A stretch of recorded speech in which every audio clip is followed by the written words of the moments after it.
Click, boom! What's going on, faithfuls? It's your boy Mike from the Nothing But Niners crew, and we are back. There's a lot going on tonight. If you are a Bay Area sports fan, you got the state of the franchise. You got game 3 of the Golden State Warriors versus the Raptors to watch. And then you got us. Now, I know it's not fair for me to expect you guys to watch all of them while we're on. I understand that we're the better choice, but I'm sorry, guys. I got to put some pressure on you, okay? But we are here. We're going to kick this thing off. We're going to talk about some of the pressures that we've seen. We have someone, an NB Niners member, over at the State of the Franchise that will be kicking off in about 45 minutes or so, maybe half hour, 45 minutes from now. They're going to be kicking that off.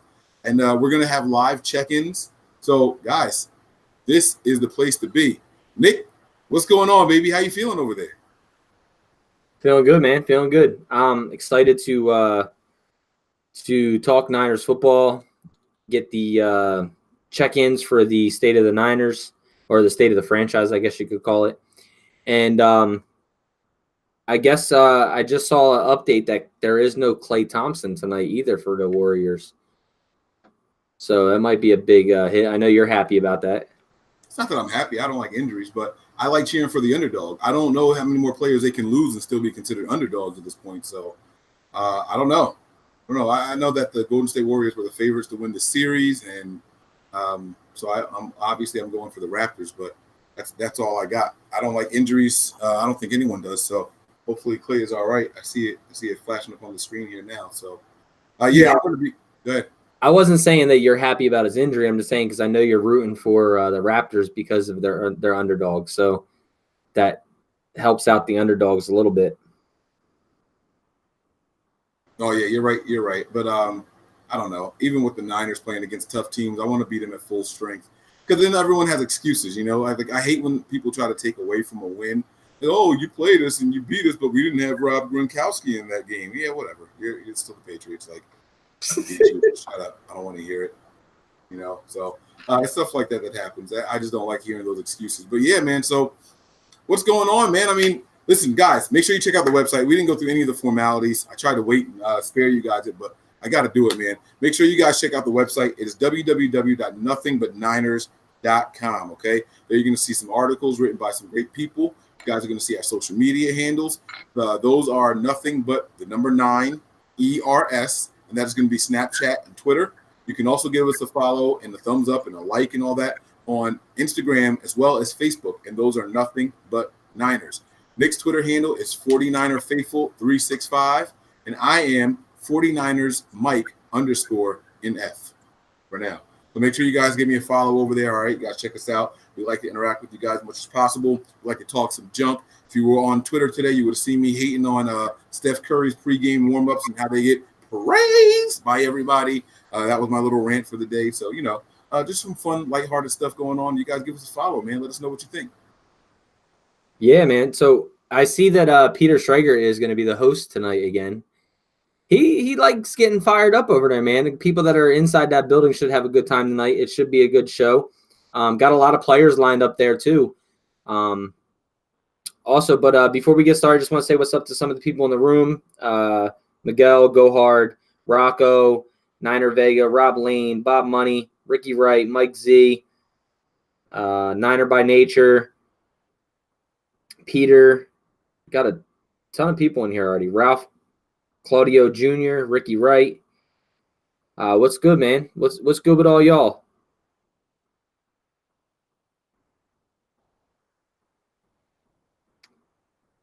Catalina up in here. Say what's up, what's up, what's up? Big Rod on site, what's going on? So, yeah, but Mike's gonna be like in and out tonight, I guess, because he's gonna be starving. You can tell him. Starving, I guess. Mike worked all day. I came home. I ran. I jumped in the shower. Nick was like, all right, Mike, here's the link. I clicked the link. I didn't have a shirt on yet. Y'all don't want to see my man boobies. I didn't have a shirt on yet. I'm over here putting lotion on and everything right now. I got to go ahead and make my dinner. I got to get a drink.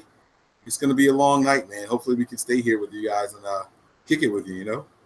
Mike never eats, so don't even let him fool you with that. He'll go 15 hours without eating, so don't let him put that blame on me right now. That's why dinner is important. You know, if you only eat once or twice a day, you got to make sure you get that meal in. So I got to figure out. I think my wife made me my sauce for my spaghetti, so I think all I got to do is make the pasta.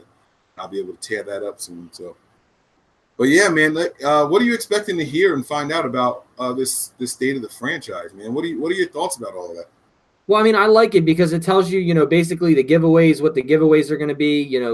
They tell you a little bit about what's going on this year at the stadium, different things like that. You get the insight of the players that have been there. Obviously all the players have pretty much been there other than Robbie Gould, I believe. So you get a little bit of it. It's kind of like backseat access, it's kind of like watching the Brick by Brick series. But you get to talk to some of the players. I know Jimmy Garoppolo is going to be on hand. I know Richard Sherman. I think Joe Staley. There's a few players. I don't know if there's any rookies. Sometimes I like when they bring the rookie class out, then they bring the vets out. You get to hear from the rookies, see how things are going so far, the transition, things like that. So I'm excited to hear what it is, man. Like, I like these shows. I know a lot of people are against the Niners and Hard Knocks and all that stuff, but any kind of Niner news you give me, I'm going to feast off it. So, whether it be Hard Knocks, Brick by Brick, what's the other one on Amazon Prime? I can't remember the name of it. Is it the Cardinals one? Yeah. Oh, All or Nothing. Yeah. All or Nothing. But whatever it is, man, as much as people are against the whole Hard Knocks thing, I'm kind of excited. Like, I wish we could get that. Like, I truly do, just because I know people don't want it because of the backdoor stuff, like with the cameras and all that, and they think it's a distraction. But any kind of Niners news, man, I'm there for it. I love watching anything Niners. But yeah. I see the soup to nuts comments in here. Dollars to donuts, soup to nuts, all that good stuff, man. I should have soup to nuts. We really need to come out with that shirt, the soups to nuts. We really do. Soup to nuts. Soup to nuts.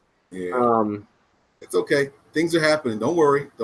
In due time, by the time the season gets here, things will be going just the way we want them to go. These soup to nuts shirts and keychains will be available soon. Don't you worry. I was looking at a lot of the comments from our last video. I wanted to touch base on that because I don't think people understood the gist of what the video was about. The video was actually about surprising cuts. Not that we thought players were going to be cut. We kind of said that in the video as well.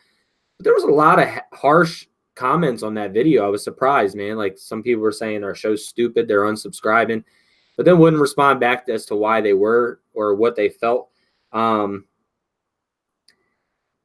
yeah, so just so you guys know, man, those videos were basically surprise cuts, as in we don't think the team will cut them, but it would be a surprise if they did. So that's kind of what the whole logistic of it was. Right. A surprise if they cut them, and then we had to try to justify why they would cut them. So some of them was injuries, some of it was salary cap implications and things like that, even though the team's not strapped for cash. But those are some of the reasons. So, no, it's not that we think those guys aren't going to make the team. In fact, it's quite the opposite. I think everyone we named, they expect to be here, but that's why it's a surprise. Yeah, exactly. And that's what it was all about. But yeah, man, I'm super excited to what do you think? What do you think about the state of the franchise? I mean, I do like to find out what the giveaways are going to be. That they are going to force Richard Sherman down our throats. I hope you guys enjoy Richard Sherman while you can. I got some hot takes on that later. But I hope you guys get to enjoy. It's good to hear what the players have to say. It's a little bit different atmosphere from the pressers, a little looser. And like you said, Peter Schrager, Jersey, hosting again. You know what I mean? My Jersey boys, you got to support the Jersey guys. So, when Jersey's hosting something over there in California, it's going to be a lit show, man. So I'm excited to see it. He was trying to bring it with the energy last year. I thought he was going to hurt himself a couple of times. He's doing like this weird, like, jump kick spaz thing that he was doing. I was like, oh, don't pull something. Slow down, calm down over there. So, yeah, we'll see what happens, man. But, I know they also talk about some of the things that they're doing for the community and within the community. A lot of that stuff is really cool to hear also. So I think we learned about, what was it? Did we learn about the statue last year there? The Dwight Clark statue? Was that where they talked about that? No, I think that was after. That was after the fact. I mean, we did learn like a little bit about the food, the new foods that were going to be served. I'm sure we're going to hear about 49ers Fit or whatever the new gym is. You hear about the things that the stadium is going to be doing. What the stadium has to offer this year to the fans and things like that. Like one year we heard about how they were going to the mobile ticketing instead of the hard tickets. And then they were talking about bringing back the other tickets because a lot of season ticket holders they wanted to save those. I'm excited to hear Peter Schrager. I'm excited to hear what the players have to say. I'm just all around excited, man. This means that we're getting closer and closer to football, man. We got one mandatory OTA camp left. Mini OTA, well, I guess mini camp, I guess you could call it. And then on to July is training camp. Nick Bosa was out there stretching. I saw a video of him stretching again. Good sign that he's going to be coming back, for training camp. I heard that Jimmy's pretty much ready to go. It's just they're going to hold him back until camp. So that's another good thing. We're hearing a lot of different things about different players doing really well. Got to see, man. I know you were talking about some of the players that are going to be in the lineup. There are not any rookies scheduled. Not that they announced. Doesn't mean that one won't pop in there. But you have Forrest Buckner. You have Dee Ford. You have Jimmy Garoppolo. Hey, baby. You have George Kittle coming with daddy. What's up, mama? You got George Kittle. You got Mike McGlinchey, Joe Staley, Richard Sherman, Fred Warner. Say hi. Say hi. No, don't just wave. Say it. You know how to use your words. Open your mouth. Say hi. Okay. Can you say Niner? No, that's not it. Say Niner. No. Oh, you're fired. You can say it better. You're fired. I fired the baby. Hi, baby. Say hi.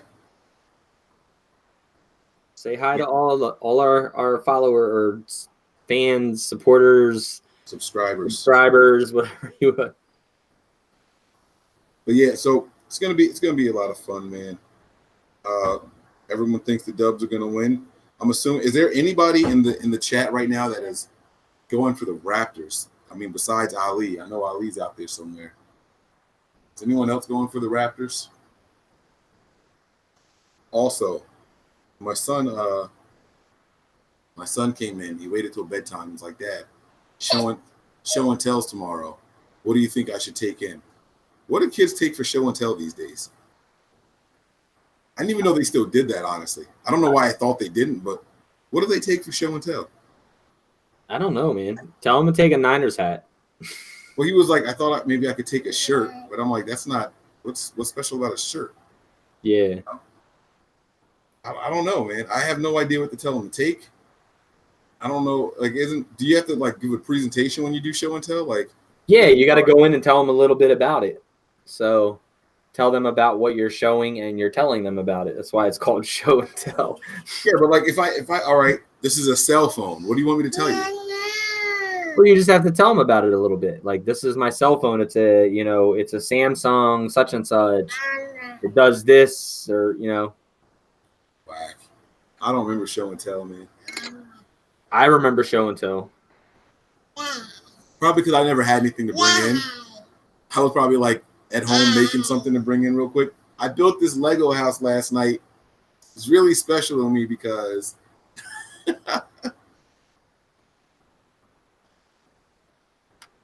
So Jed Yark put out a tweet and he said, looking forward to the day. Wait, hold on, Nick. I can't hear you. Hold on, let me mute. Sorry. You good? All right, go ahead. Jed York put out a tweet and he said, looking forward to the state of the franchise this evening. Who knows? Maybe we will break a story tonight. And then John Lynch quoted it and said, "What's up, boss?" with a question mark. I think that's just a PR thing as to get people to watch. I mean, technically everything's a story that they do in there, right? Any new information is considered a story. So, I mean, I don't know. It could be. I guess you would consider it PR also. If it's not like a major breaking news type of thing, then yeah, I would consider it a stunt. Like, Yeah, I'm saying, like, is it like a clickbait type thing? You know, make sure to check us out. Maybe we'll break a story tonight. Yeah, seriously, probably. You know, something on those terms. It looks like you got a couple Raptor fans in here. Raptors in 7, Little Chan says. Rocco says Sat Kings only. Antone Gray says, I am Raptors. Ricky Rice says, yup, I'm going with the Raptors. So. That's what I'm talking about. Yeah, that's what I'm talking about. Let's get busy. They saying that Clay hurt himself in that play that he tried to get the foul on that three-pointer, where he did a split in the air, hoping to make contact with somebody. Why he's not. Yeah, I didn't watch the last game. NBN Pineapple, what's going on? Mike Z. They're talking right now. They're talking about Browns reported Raptors are stuck on the Golden Gate Bridge. Oh, Barrows reported Raptors are stuck on the Golden Gate Bridge. That's what Luke Walsh said. Well, I don't know what to tell you. I'm looking at the Raptors warm up right now, so that's kind of weird. But I mean, maybe they're on the bridge too. Maybe some of them. There's Meeks. There's Powell. I don't know. High five. Boom. Say Niners. So, Mike, let's talk about some of these pressers real quick. Like, what were your biggest takeaways from the presser? Like, what was the best presser you watched, and what was the biggest takeaway from it? Oh man. All right. So that's a super loaded question. There are a lot of good pressers. All right. Let's start with oh man. All right. Let's start with the Dante Pettis one. Did you see the Dante Pettis one? I did. All right. So Pettis added some weight. People were saying that he's struggling to go across the middle and all that. He was saying it's just a mindset. He seems an oppressor. I like Dante Pettis because he doesn't give you fluff. He answers the questions like I think as honest as possible, which is kind of rare. You can tell that some people are like really media trained and they tiptoe around certain answers and things like that. If you ask Pettis a question, he tells it to you. The one thing I didn't like about what he was saying was that he didn't do any kind of like practicing with Jimmy, like throwing or catching from him. You know what I mean? It's not something he's been working on. Now I know Jimmy wasn't always available and things like that, but he can throw now after practice, and it just doesn't seem to be the case. So it's kind of like, all right, I'm going in, I'm going to do what they tell me to do, and then when I'm done, I'm going home. It just seems a little weird. Yeah, and then, you know, he was talking about that, and I think it was Grant Cohn that actually asked him the question, and the thing about said he was a little hesitant going across the middle last year, you know. And then I don't remember who it was, but somebody said that in camp he was alligator arming things again. And 2 passes, I think, or 1 or 2 passes on the sideline, and one of them was across the middle. You know, see, so things like that don't bother me, and I'm going to tell you why. When guys go too hard in camp, all the beat writers complain about it. That's why they killed Jimmy Ward when they thought he dove for the ball. Guys going too hard. A guy is like, oh, well, I'm not. It's just practice. All right. If it was a real game, I would have extended and gone for it. But in practice, I'm not going to do it. I'm not going to risk making contact with somebody. Now they're killing him for that also. People are just looking for reasons to complain. I'm not mad. I think the only reason it was brought up was because of his hesitation last year. I think that's the only reason that somebody said it about it this year. Can you recall a single play where Dante Pettis hesitated going across the middle? Like, just give me one game.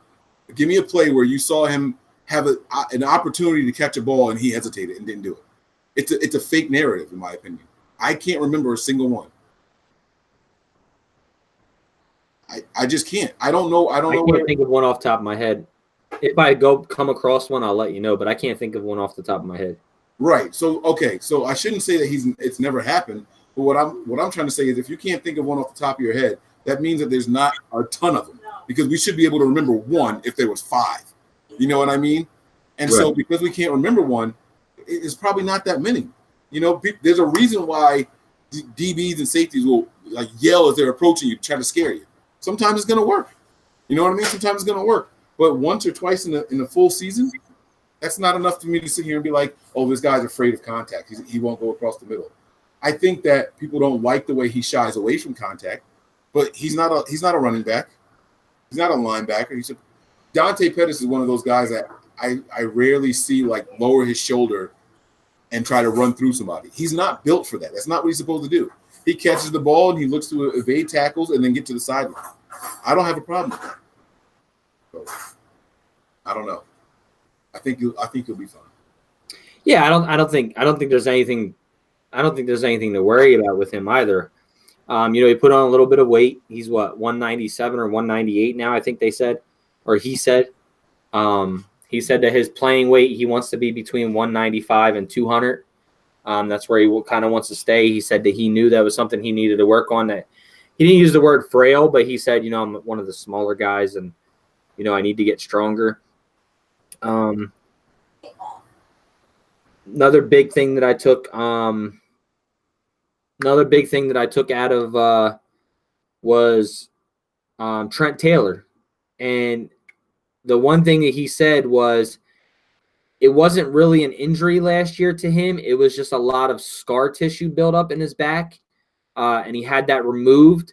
And he said that he himself didn't even realize how long it was going to take to come back. He had no explosion. He had no, he lost a lot of different things, as in where he says this year he doesn't feel that. He's back to getting that explosion and things like that. So that's something to keep an eye on, his explosion. What was the other thing that I took out of George Kittle? Something from that I took from George Kittle is, he doesn't care about how many yards he gets or catches he gets as long as the team's getting the win. He also said that it was interesting how he said, it's amazing how Kyle Shanahan can come up to you before you call a play and say, we're going to call this and you're going to take it for an 85-yard touchdown. And George Kittle's like, okay. And then they call that play and he literally took it for an 85-yard touchdown. He says that the man is just knows defenses in and out. And I just can't wait to really see this whole playbook in general. Yeah, that was a good little tidbit there. Both of those instances that you're talking about. I'm not sure if he truly doesn't care about the yards. I mean, I don't think that he's looking to have another record-setting year. It's a record for a reason. I do think that he joked. Obviously, it was tongue-in-cheek. It was a joke. He was like, they were like, what if fantasy owners are DMing you? He was like, oh, then I'll say something to Kyle. Like he's obviously joking about stuff like that. But I know for a fact that game where he had a chance to set the record for a game for a tight end, a 211-yard game. I know that was something that did bother Shanahan. He didn't complain about it openly, but I know it bothered him. And to the point where Shanahan was like, I owe you one. I'll make it up to you.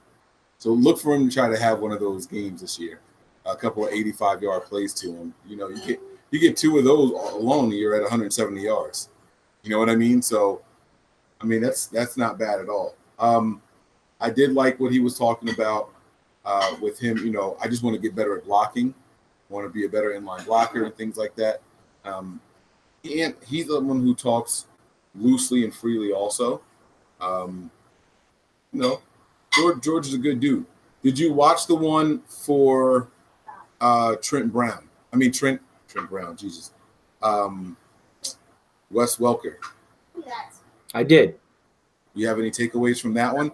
He's talking about, his first year being a coach and is a difficult training guys with a different body style. That's the one that stood out to me the most about it. And I didn't understand his answer, but I'll listen to your take on all of it. Well, he was basically, and that's what I was going to touch on. He was basically saying how somebody asked him about Trent Taylor, and he said Trent Taylor is easier to coach because of the fact that he's like the same body style and can do kind of the same things that Wes Welker could do.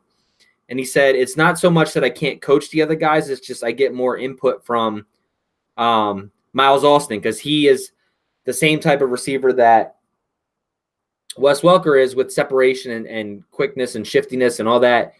But they're bigger body guys. And they contemplate or they communicate together and come up with scenarios on how to get these bigger guys. And he says that's basically what it's about, is being able to play fast. It's not about, being little and being able to separate and being able to do this. It's about playing fast. But there was things that he took, like where he said,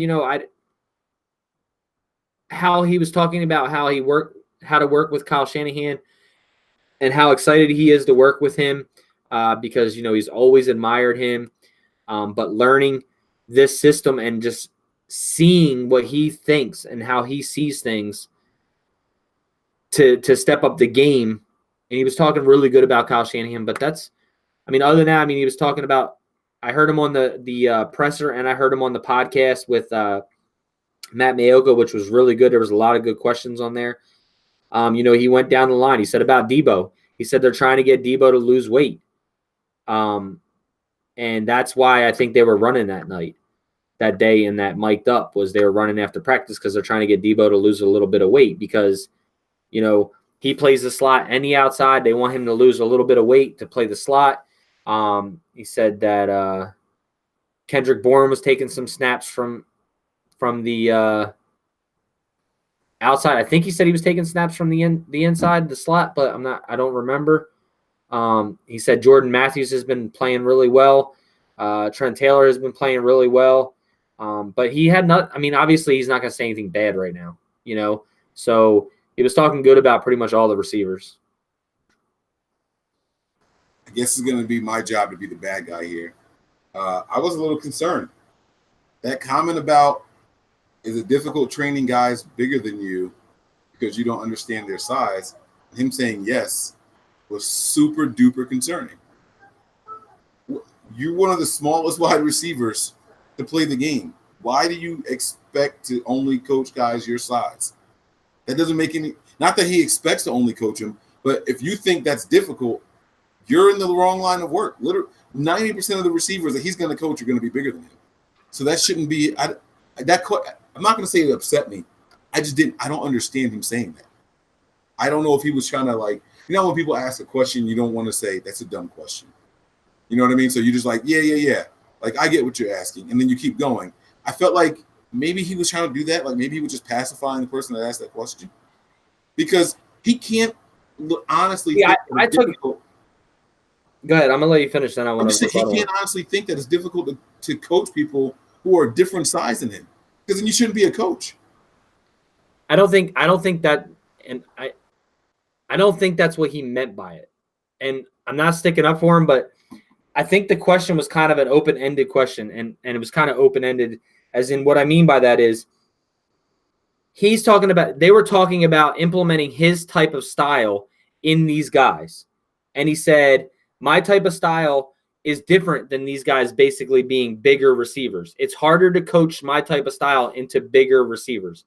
That's, I think, what he was kind of trying to say. I don't think he said he can't coach them, but it is definitely probably different and more technical in trying to get a bigger guy to do what smaller, younger, shiftier guys do. So, meaning Wes Welker style compared to, I'm trying to think of a bigger receiver. I'll use Kendrick Bourne. I didn't want to use Kendrick Bourne, but I'll use Kendrick Bourne. He's bigger. He's not as shifty as like a Trent Taylor or a Wes Welker was in New England or Houston. Wes Welker was just a small 5'9", 5'10" guy, really, really shifty. And that is what made his game so well. He didn't go up and do contested catches, and he didn't go up for the ball or attack the football. He got open in space, and that's where he made his career from. So I don't think it was that he can't coach these bigger guys. I think it was just saying it's harder to coach bigger guys on what I know, as in making them like me, making them, play the type of game that I played. It's like taking a Calvin Johnson and trying to make him into a Trent Taylor. Like, it's just not going to happen.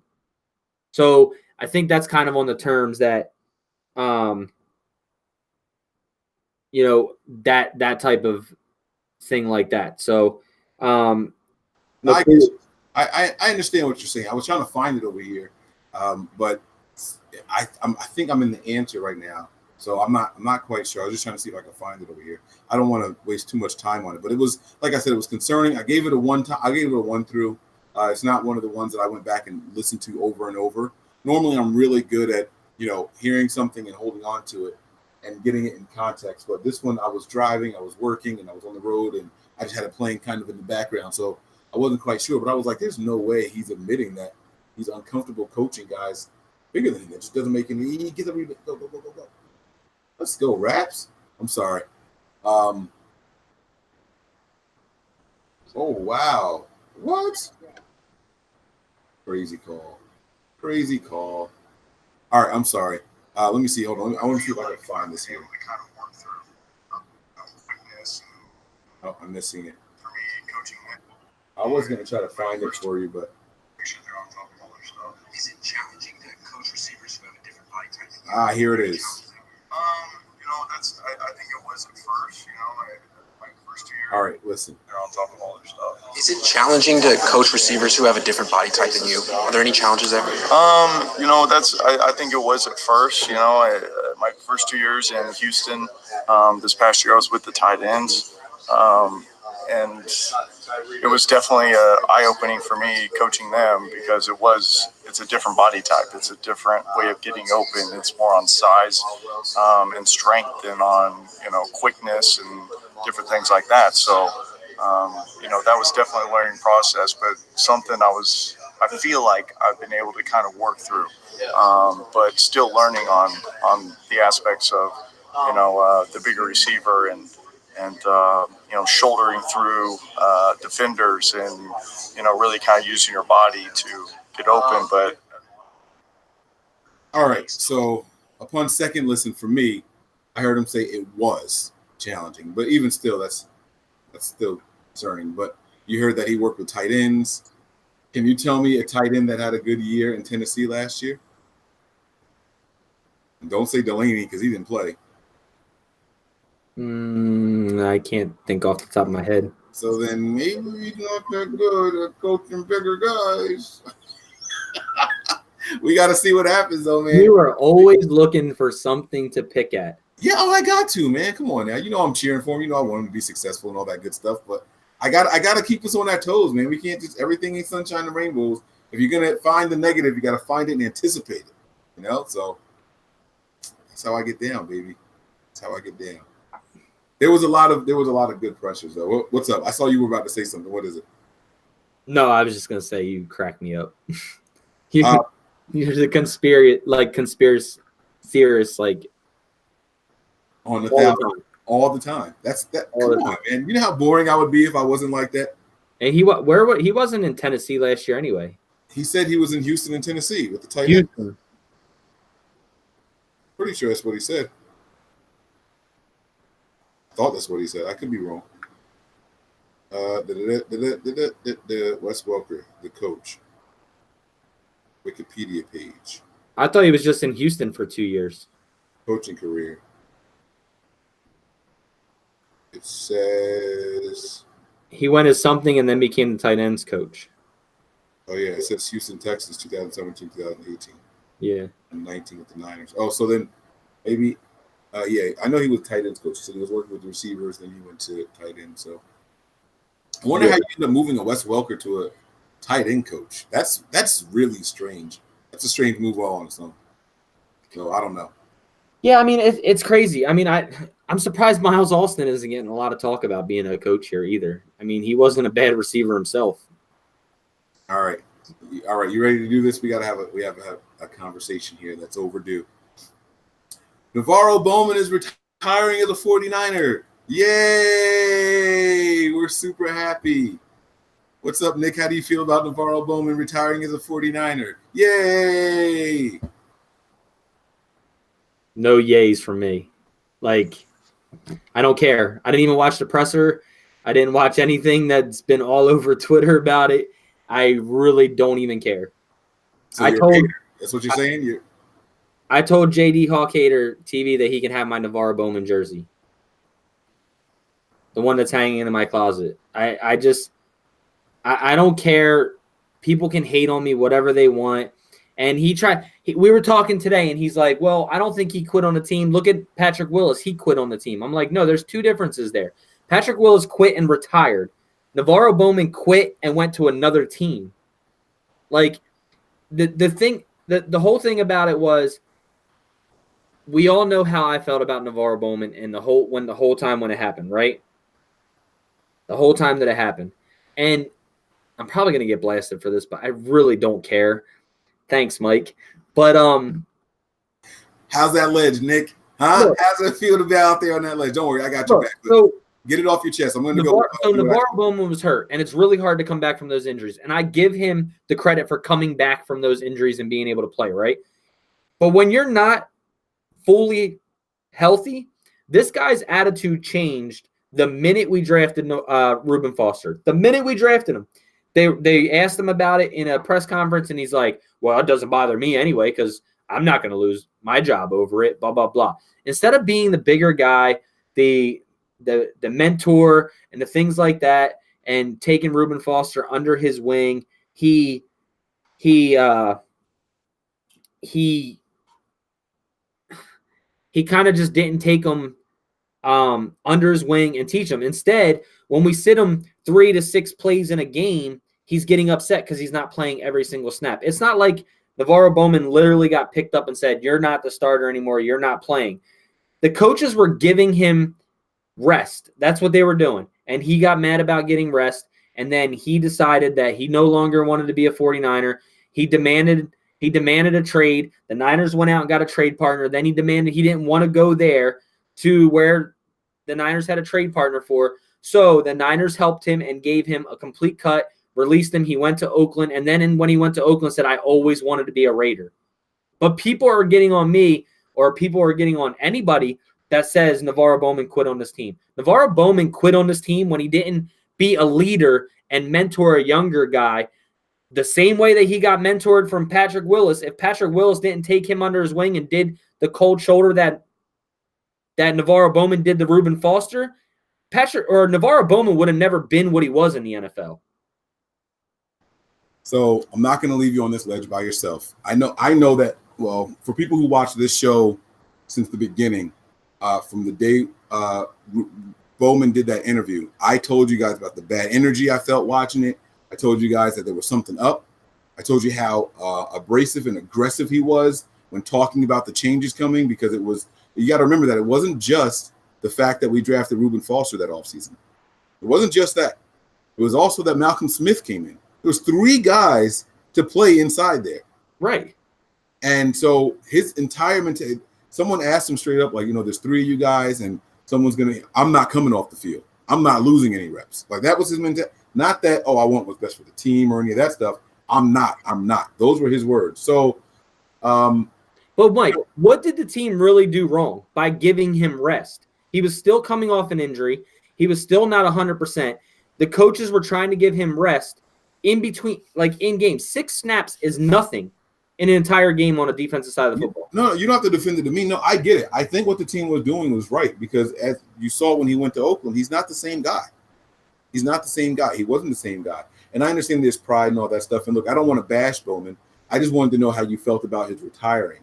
But, look, it's. I respect the organization for doing what they did. And you even heard him say there was animosity for a while between Bowman and the Niners. He was holding a grudge against the Niners, but the Niners did him justice by releasing him instead of trading him. They did more than place he didn't want to go.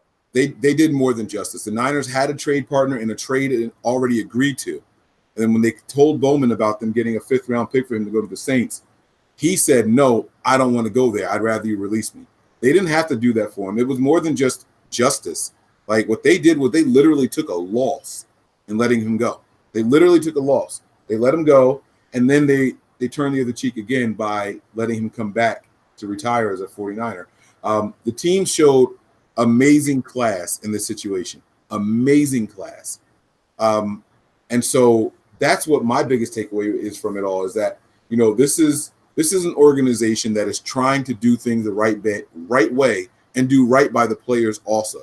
We talk about, well, I don't know how often I've said it, but some of those contracts that Parag puts together, They might not always seem like they're favorable for the players, but they do try to do right by the players that have earned it. You know what I mean? So I like that the team was willing to, take those chances and take those steps and give Bowman. Sorry, Warriors getting beat. They took the chances, they took the steps to give Bowman the opportunity. They let him calm down and come back this year and all that. And they even let him come to the practice. He was out there on the field with the guys, breaking down the huddles and all. They let him do a press conference and everything. I mean, Mike, so people are saying, like, I hear a lot of people say, oh, well, Bowman felt disrespected. And people are saying it in the chat room right now. Well, they disrespected Bowman. Bowman disrespected the organization more than the organization disrespected. Well, let's break down our opinions on whether or not they disrespected him. For the people who are saying that, how do you guys think that he was disrespected? He was injured. He wasn't himself. And so the team needed to make sure that there wasn't a liability at that position. You tell me anywhere, anytime, any company is going to see someone faltering and say, it's okay, we don't need to be as good as we could be. That's not a company decision. That's not it doesn't work like that. So tell me how the team disrespected him. I don't get it. And before you keep going on, it's not even the team replaced him. It's not even like they said, you're done. They just brought in a future replacement because that's what they do. You bring in future replacements 2 or 3 years prior to your being done. Right. Was it disrespectful to draft Mike McGlinchey? Joe Staley could have acted the same way. They drafted a first-round left tackle. Oh, to hell with this. They must have forgot that I wanted to retire 2 years ago, and I decided to stay. Joe Staley could have done the same thing. It's not disrespectful. That's life. That's football. That's football, man. And that's what I'm saying. Navarro Bowman wasn't picked up and said, you're not starting anymore. Malcolm Smith starting, Reuben Foster starting, whoever. It was literally give you breaks. And when they asked how come Bowman was missing some plays, he says, he's still coming off injury. I wanted him to get back to 100%. I figured we'd give him a few snaps off. Bowman snapped. Bowman completely snapped, disrespected the coach, disrespected the organization, and said, I want out of here. Trade me. Get me the hell out of here. And then they go and find a trade partner, and then Bowman says, well, I'm not going there. He says, you know what? You've done enough for this organization. We appreciate you. You'll always be a Niner. We're going to release you at your – because you want to be released at your own recognizance or whatever you want to call it. And we're going to let you pick the team you want to go to. That's how much respect we have for you. So to say this team, the organization and Jed York and John Lynch and everybody else disrespected Navarro Bowman, flip it around, man, because Navarro Bowman disrespected this organization. He really did. And then to go on air in Oakland, I always wanted to be a Raider. How do you guys not see this? This is where I always wanted to be. And then he came back. I always wanid to be. And then he came back in today and said, this is where I always wanted to retire. This is the team that gave me a chance in the 3rd round. And this is where you want to finish it all up.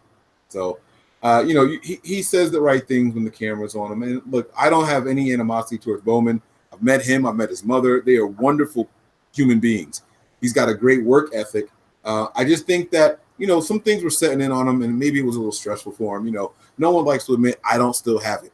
You saw how I was that I couldn't get to 60. I was mad at just trying to throw a football a certain distance. Imagine being out there and playing and not feeling like I haven't given my best or I can still be better. You know what I mean? So it's a little different. Dre Barry's saying I'm a clown because Bowman never said that. Bullshit. He said it. Look it up. It was his very first interview, I believe, with the Oakland Raiders. Yeah, he was in the locker room. He said it. He said, this is where I always wanted to be. And then there was Dre, before you start calling people clowns, look up the facts, bro. There's a debate going on about whether he was saying I always wanted to be a Raider versus I always wanted to be in Oakland, as in I didn't want to move my family. That's why he didn't want to go to New Orleans. I did hear that come out later on. But when I first heard it, that's not how I took it. And I haven't gone back and watched it since because once he left, I didn't care anymore. But those were his words. This is where I always wanted to be, or this is where I always wanted to play, or something like that, which made us feel like, us as 49er fans, feel like he was saying he always wanted to play with the Raiders. And so maybe it was about location, but he definitely said it. Those were his words. jersey stand up. I see Pinsalkin in the house. Yeah, I mean, look, I'm just glad, the organization did the right thing. And he came back and once settled down, he did the right thing as retiring as a Niner. Obviously, he's not going to retire as a Raider. Obviously, he said that he had more contracts this year, but they weren't going to pay him for what he felt that he should get paid. So he's retiring. I mean, if anybody here can say that Bowman was the same Bowman after his major injuries, he had 1 year after his knee injury where he led the league in tackles. Other than that, he couldn't cover anymore. He lost a step. He just wasn't the same Navarro Bowman. I have respect for Navarro Bowman pre-Malcolm Smith and Reuben Foster. Respect for him. I even liked him fighting through that injury to try to come back and play as soon as he did. Absolutely. And I supported the hell out of him. But the minute that he started showing no leadership as one of the biggest leaders on this defense, to me, that's just like, you don't want to be here anymore. He put himself above the team. It wasn't about the team being better or being good. It was me, I. All of his speeches were, everyone has seen what I've done. I earned my respect. It was I. That was the mentality he had. And that's not the culture that they were trying to bring here. They were cultivating something here. This is a new coach, a new GM, a new defensive coordinator. All of these guys were first-timers. You cannot let someone, especially an injured someone who's not at that all-pro level anymore, come in and be like, I, when you're trying to get we to be the message. The Niners did the right thing. They had to move him. They absolutely had to move him. And I think that after time went over and time went by, I think Bowman realized that he messed up. And that's why he came back. So I do think that he realizes now that he overreacted or he shouldn't have acted the way that he did. And, he's back to take care of it that way. Yeah, and like I said, man, I just it's whatever. I'm still frustrated with the whole way it went down. I'm glad that he decided to retire 49er. Like I said, I had respect for the guy as a Niner pre, draft status of Foster and the picking up of Malcolm Smith. After that, I kind of lost respect for him. And whatever. We got some live news from the state of the franchise here. I'm going to go on mute, Nick. You handle this, all right? Yeah, guys. So it looks like Anthony is in the theater. It looks like he's got pretty good seats up there. State of the franchise looks like the video screen there. Anthony is up in there. Hey, Anthony, can you hear us or no? All right, he's got us. So, everything looks good in there, man. Is a lot of people there? Oh, we lost him. And my man dipped just as fast as he came. He might have lost reception because it was breaking up a lot. He'll be back. We're gonna have some live check-ins for you guys. Hopefully, we can get. You got to mind the audio. I mean, this is like someone recording inside an auditorium and during a performance. So it's going to be audio is not going to be the best, but we want to bring you guys the live check-ins and all that stuff. Okay. So yeah, that's what it is. I gotta go put this on the stove real quick, Nick. Hold us down. Right. Yeah, hold it down real quick. So, let's see, Mike Z. Luke Walsh, Santa Claus more suited to Gap scheme or ZBS. Eric Berry wants starter money like Bowman did. Look, I'm done talking about Bowman. I'm not gonna I don't know. I'm just, it's whatever. You guys can think I'm a clown. You can think whatever you guys want to think, but that's my opinion. Just as well as your opinion is good. And no, I don't want Blaine Gabbert to retire Niner and Rombo's Raiders money. Come on, man.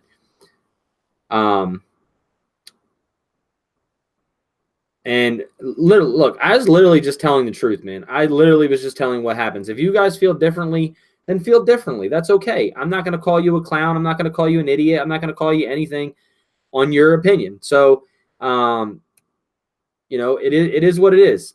I said what I said about him, and that's the way I felt about it, and that's the way I'm a diehard Niners fan, man. And to me, it was giving up on this team and giving up on the future of this team and not wanting to mentor. So that's pretty much what I feel. That's the way that I feel, and that's the way I'm going to continue to feel. So you can Call me whatever you guys want. It's all good. I really don't care.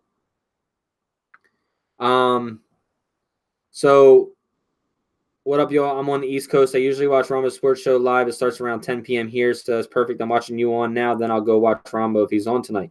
Rico, thanks for joining in with us, man. Appreciate you. Bam. Nick, you got to stop responding to trolls, bro. You got to let trolls be trolls, man. You didn't say anything about Blaine Gabbert. Why would you even respond to that dumbass comment? Like, that's got – come on, man. You got to be better than that, dude. You got to let trolls be trolls, you know. Another thing I wanted to say about this whole Bowman thing is I think that the Niners drafted Foster in hopes that Bowman would take him under his wing. And what I mean by that is it was obvious to a lot of people, and the people in Alabama, if they told the truth, because it all came out afterwards, they talked about how Reuben Foster was getting in trouble in school, but Alabama was sweeping stuff under the rug and going around and out of their way to try to, you know, keep his head clean and you know, making problems not be problems for him, right? If the 49ers had any kind of connections to anybody in that building and they got that word, you can't tell me that they didn't draft Reuben Foster with the hopes that, listen, we got a really, really good family-oriented guy in Navarro Bowman here.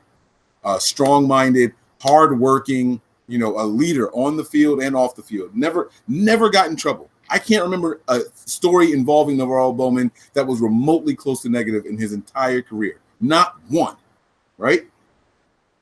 If the 49ers knew that there was any possibility that Reuben Foster was trouble or a troubled young man, I think that the Niners were drafting him in hopes that Reuben Foster would take him under his wing and help him out.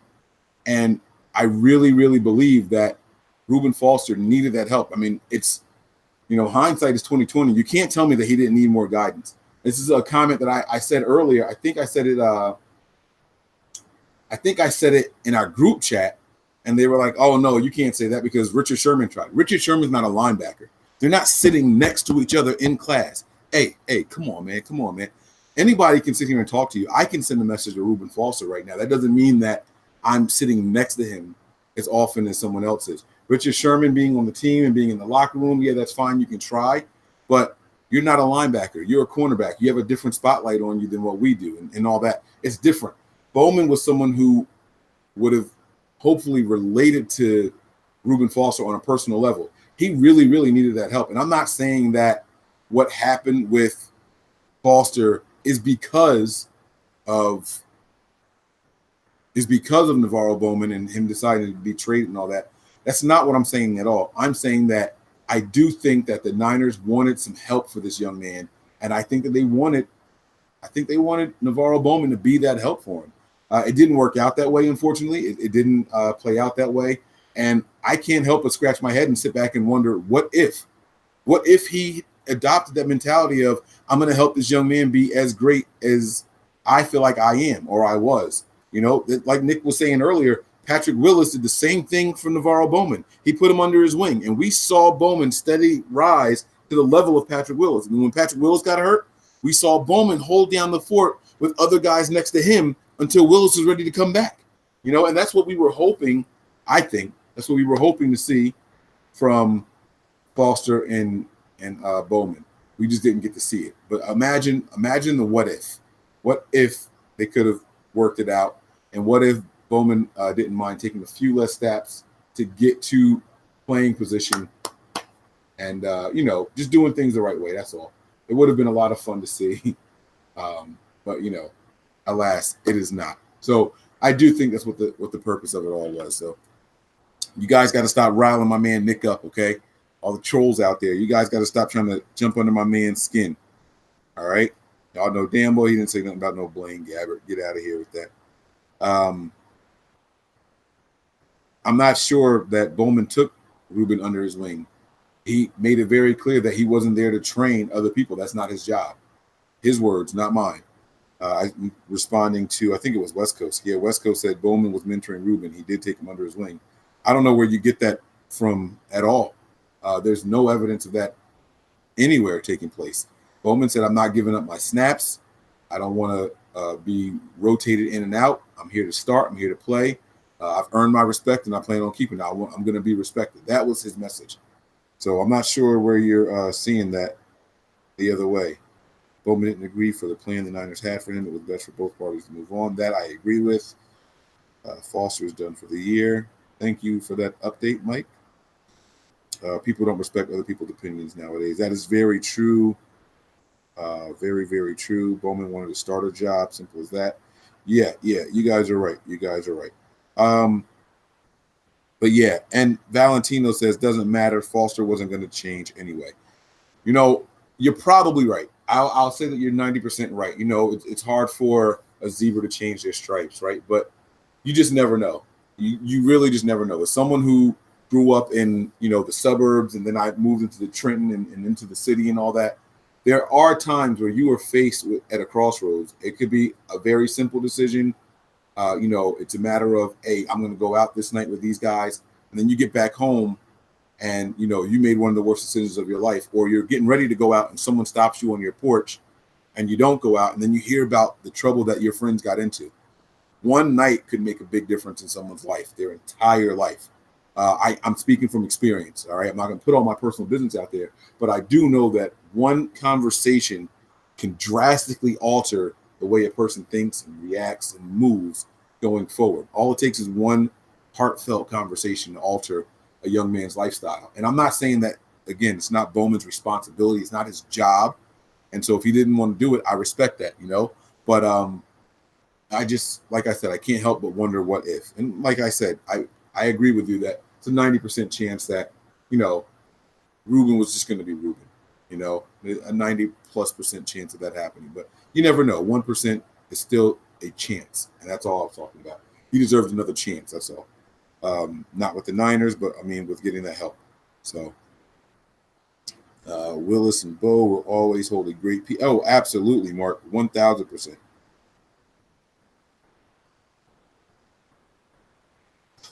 Ruben consistently said that Bowman was his big dog. He said the same thing about Sherman. Doesn't mean that they were mentoring him to play linebacker, man. You gotta read through the fluff. You never saw them talking on the sidelines. You never saw them working out together. Look at how the 49ers are forcing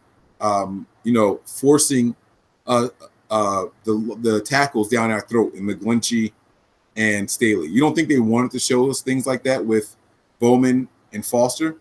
Look at what they're doing with Sherman. They show Sherman as often as possible talking to other DBs and corners and stuff. You never saw that when he was here. You're making it, you're hoping that that's what it was, but there was never any signs of that. Bowman said, I'm not a coach. I'm not here to train people. Those were his words. Bowman did say that. I'm not making that up. So, yeah, welcome back. Hey, I got to go stir the pot. Literally, I have to go stir the pot. You probably already stirred it for me. Sorry about that. I had to use the restroom. So, yeah, like I said, man, I'm excited about this whole state of the franchise thing tonight. I don't know if they started yet or not. I'm still waiting for Anthony to check back in, and see where it goes from there. Yeah, sharpshooter. Nobody said that Navarro doesn't deserve to retire as a 49er. I just said I didn't watch his presser or anything like that. And like I said, guys, it is a personal opinion. Doesn't mean you have to like it. Doesn't mean you have to agree with it. You can dislike it, do whatever you want. Doesn't matter to me, man. They said 6:30 or 7, so it depended on when everybody got sat. So, but we'll figure it out. Mike is over there stirring the pot. Rodgers would have been trashed like Smith was, Mike Z says. Probably think these players can come back and help the team. Tweeted at me. I'll look for it, and I'll try to share it with you on Twitter, West Coast. We can still roast you for it. You can roast me for it all you want. It's all good. It is what it is. Trey Willie, what's going on, man? Little Chan, do I think we get new uniforms this year? I don't think so. That could be, like I said earlier, Jed York quoted out something. Make sure you tune in. We could have a story to break. Maybe they do have something. The franchise isn't on TV. It's on 49ers.com. And what's up, JD? Yeah, Christopher, it's all good, man. LeBron, what's going on, baby? LeBron, I wish I would have known that you I could have got you some tickets to go to the show tonight. I saw one of our buddies on Twitter couldn't go, and they were VIP tickets, and he couldn't get rid of them. Nobody would take them. He had 2 tickets, 49er Mark. So, yeah, that's right, Rombos. Makes the jerseys pop with the bigger stripes. Yeah, I like the bigger stripes too. I'm a big fan of the old Reebok jerseys, man. I miss those jerseys. But yeah, so I'm gonna check and see if they are live yet or not. I don't think they are. Like I said, I'm trying to wait for Anthony. Hopefully he can check in with us again. I would do a screen share and share it, but then I don't think they would let us do that. I don't think you can. No, I'm definitely not in my feelings, Mapu. Starts 7 p.m. Yeah, 7 Pacific time. They said 6:30 or 7. That was the tweet, depending on when everybody got sat. So, yeah, dude, the Reebok jerseys are definitely greater than Nike, man. They're definitely greater than Nike. I really enjoyed the Reebok jerseys. I have a reversible Jerry Rice and a reversible Montana. It was the gold and the red, and I think the other one was black and gold. That was a Reebok jersey. It's still packed away somewhere. I got to figure out where it's packed away from the moves that I had been going to. So, look, big shout out to 87, man. 87. It's been a year yesterday. It's crazy. 1 year of the passing of the great Dwight Clark. I saw Roger Craig, I think it was, or Ronnie Lott, one of those with Dwight Clark's wife, and they were doing a pie in the face for ALS, trying to start a little trend for that. So go over there, check that out. I think it was Roger Craig, or Ronnie Lott. I'm sorry. I think it was Ronnie Lott. And then they put pies in their face or something for ALS for donations. So that was pretty cool that they did that.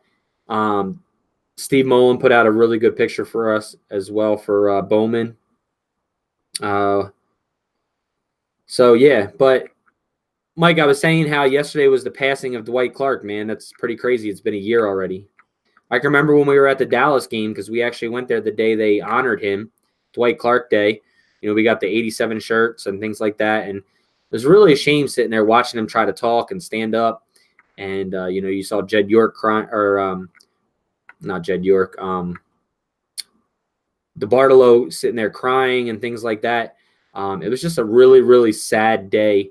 And the Niners got destroyed that day, destroyed against the Cowboys. And I remember that one. I actually started to wear my Dwight Clark shirt from that game today, but I was like, it's a little tighter, and I'm not going to do that right now because I just got out the shower. I was already hot. When you're hot and you can't stop sweating, and so it keeps going. Like, that's what was going on. So I didn't do it. So, but yeah, man, 1 year, and it feels like super duper fresh. I remember Joe Montana speaking at the game, and I'm not going to lie. I don't know how many people knew the backstory to that, but that whole situation built up some resentment with me and Joe Montana.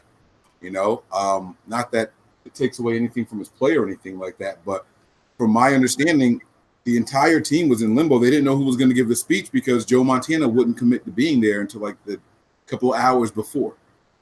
They were saying that. Remember, they were talking about that in the museum the day we were in there. I forget who was saying it, but they were like, yeah, Montana wasn't committing, and they're not even sure if he's going to talk yet. They're still trying to figure it out. Right. So he kind of left everybody in limbo on a day that you're honoring someone who is dying really soon. And that kind of like that, to me, that did something. That did something to me personally. I'm like, that's not right. Just say whether or not you're going to be there. Or if you truly don't know if you're going to be there, hey, don't put me on the docket to speak. Say someone else. And if there's enough time, then I'll still have some words afterwards. You know what I mean? But like, be accountable and be responsible for what you're doing on such an important day. So that kind of, like I said, I don't hate Joe Montana or anything like that, but it changed the way I view him. as a person, not as a player, as a person. Stuff like that makes a difference to me. You know, if someone passed away or is dying, and you are acting like you can or can't be there, like it's a certain way to handle things. And I know who it was that was telling us that. It was someone inside and had experience with Joe Montana. He was saying he's been like that for a couple of other things also. It wasn't just that. So I don't know. It kind of just rubbed me the wrong way. That was the day that we met Jesse Sapolo. Yep. And Tart, actually. Yep. That was a fun weekend. Even though we got destroyed, man, it was still a fun weekend. We had no idea where to go. That was our first year at Levi, with it being over there in Santa Clara, San Jose area.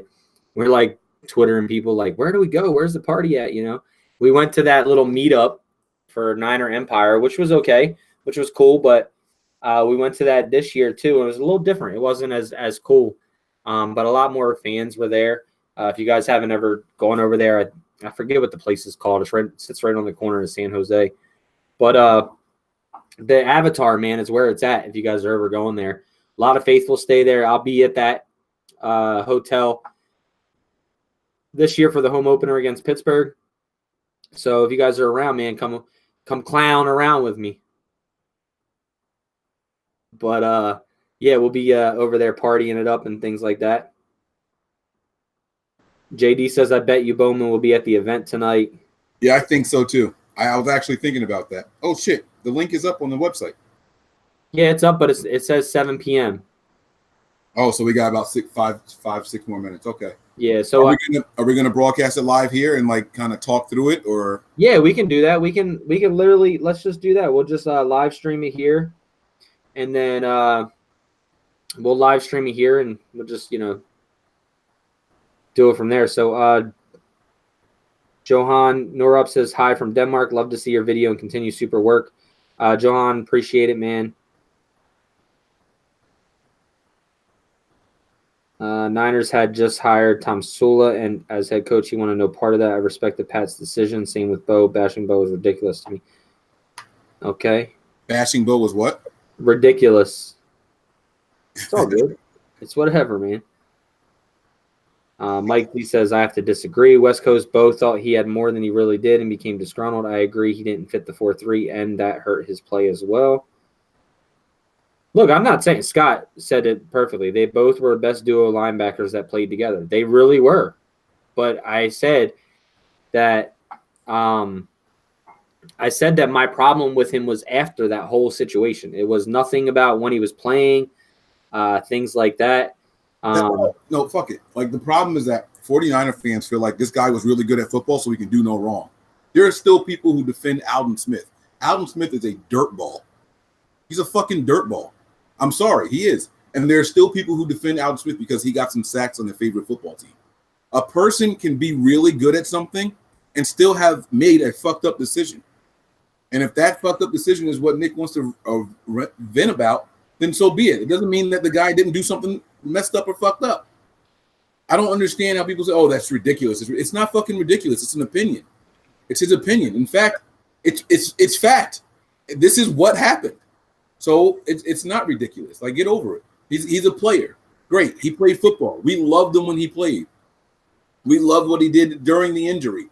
The fight in that play that blew out his knee. You saw him get the ball out on that and cause the fumble and everything. We saw him fighting for the ball even with his leg messed up and blown out. We saw him battling through the injury and hurrying to get back. All of that is fine. He made a bad decision. It's okay for us to say that a good player made a bad decision. Get over yourselves. Players fuck up. They do. They make bad decisions. That's what happened. It's not ridiculous to say it. I'm done. I'm going to eat my face now. I'm going to stuff my face. You're going to stuff your face. Yeah, I mean, look at Bruce Miller. He made a huge mistake. Alden Smith the same way. They're all human, man. They want money. They want to get paid. They want to do their, do what they can. And sometimes people move on from other people, man. Like, that's just what it is. That's just happened. So, but either way, man. Players have egos. T.O. was a cancer at the end. You're not a T.O. fan, Nick? No, what? T.O., Patrick Willis, and Bowman are three different total things. Three different total. They're not even the same in any little bit of aspect. None whatsoever. The same thing with Joe Montana. Same things. You asked earlier about Joe Montana. They are none of those four are even identically, even a notch of DNA of the same. Not at all. They're all four different occasions. So, I never said Bowman was a cancer. I never said that. So to say that T.O. was a cancer, same situation. No, I never said T.O. was a cancer or Bowman was a cancer. I said Bowman disrespected the team by asking for a trade. He gave up on the team instead of filling out his contract, doing what he needed to do. He gave up. That's totally different. Totally different. Yo, there's people in there who can listen, comprehend what we're talking about, and not put words in our mouths and things like that. They'll defend us in the chat. Don't keep responding to that kind of stuff, man. We don't have time for that. Actually, we do have time for it tonight. We literally have the time for it tonight. The show is actually, it says we'll begin shortly. So do you want to put that on the screen? You want me to do it? You want me to pull it up? Well, I can't get a full screen like you can, so. He admits it, ladies and gentlemen. Boo, Apple, boo. Well, I'm saying for some reason, I don't get that full screen like you do. No, I know. I get it. I understand. All I do is press F11. All right, I'm gonna have to mute it because once I click this, it's gonna start playing all the audio. And if I can't turn that down because it's turning down your volume as well. Dun, dun, dun, dun, dun, dun, dun. Oh wait, let me not get this blackballed, whatever the word is.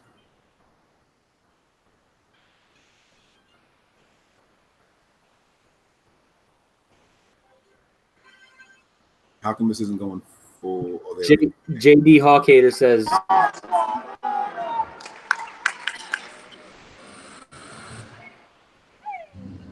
Oh, there's Anthony now.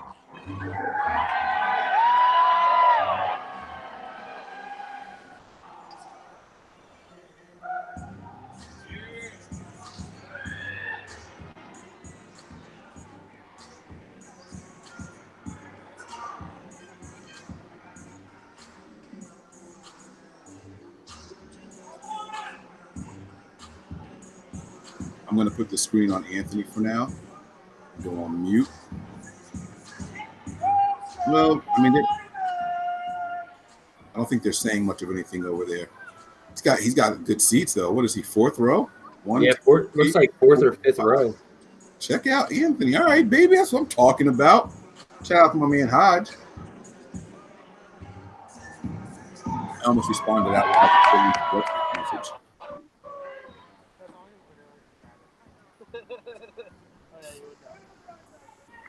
Can you guys see that?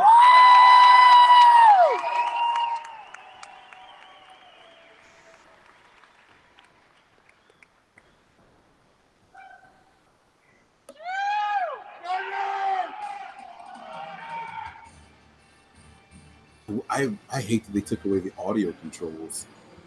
Oh, I know. Like, I don't know why they thought that was necessary to do. There we go.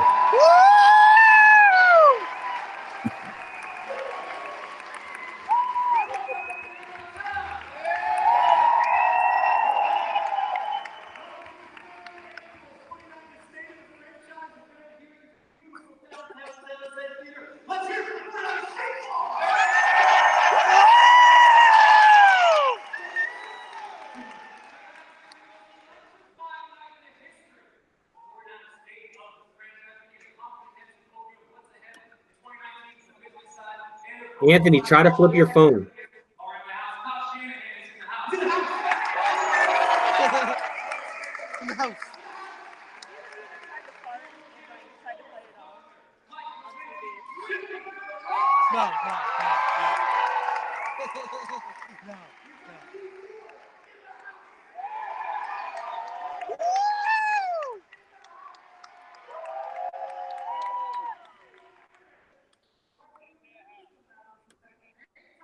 Mike, it might be better if we screen share because I can't hear what Peter Schrager is saying.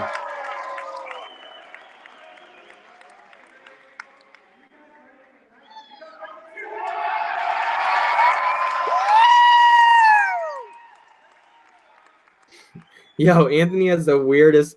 Woo!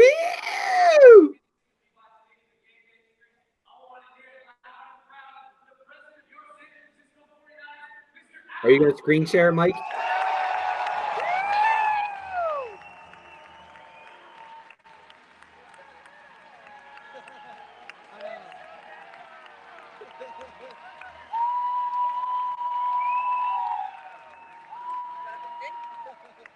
Are we just gonna boo Anthony?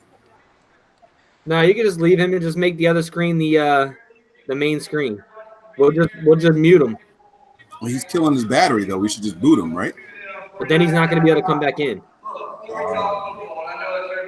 All right, let me mute him. All right, I got it pulled up here. All right, screen share time. Can you hear my?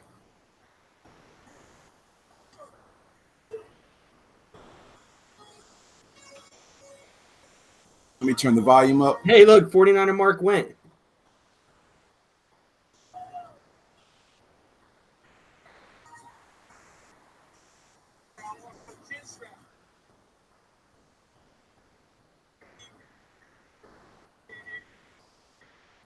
Can you hear that? No.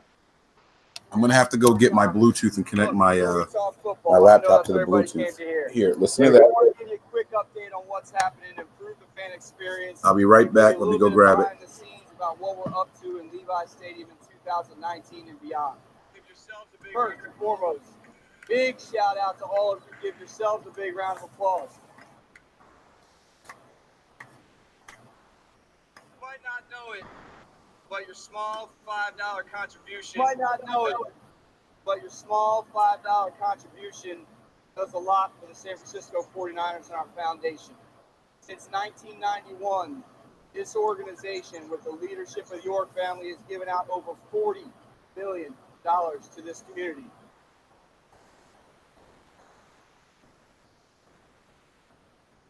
On top of that, we've launched two incredible programs with the 49ers Prep and 49ers EDU, serving over 100,000 kids K through 8 all across the Bay Area. And this year, we will expand our 49ers Prep program to over 70 flag football leagues. Lastly, before these guys come out, and I know all the questions are going to be about what they're going to do on the field, I have to give a special thank you, shout out to our front office, led by John Lynch, Kyle Shanahan, and all of our players who donated and spent over 3,000 hours in the community on behalf of this entire organization. Please give a round of applause now.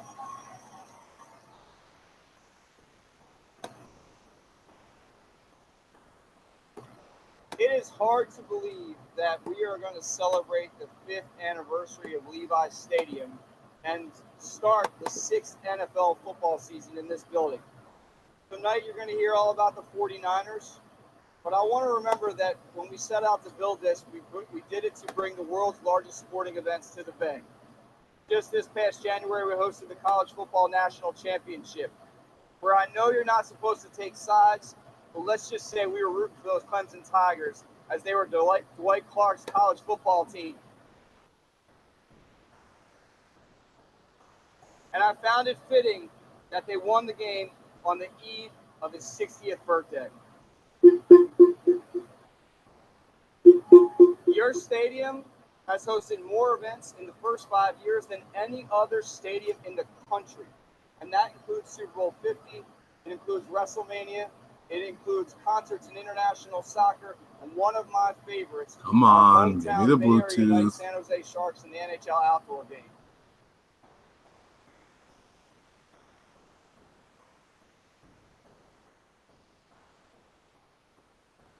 So I want to talk a little bit about the fan experience. Sorry if you guys get there you go.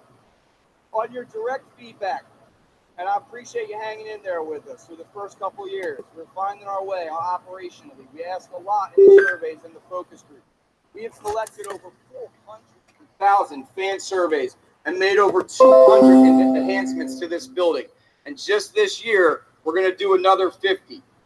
The enhancements aren't always physical, whether it's signs or statues. Sometimes it's things that you tell us around the member credential. This year, we're bringing it back. So everybody who's a season ticket holder will get that member credential mailed to you. How's that audio, Nick? Is it loud enough? In addition, we'll add it. Yeah, much better. Above and beyond what you've already had as season ticket holder members. And this year we instituted a 12-month payment plan for all of our season ticket holder members, which is sort of best in practice around sports. And we've got over 40% adoption. So I thank you all very much. Now, the physical changes matter to us. I was up here last year and I talked about the fan surveys and what we've been able to do.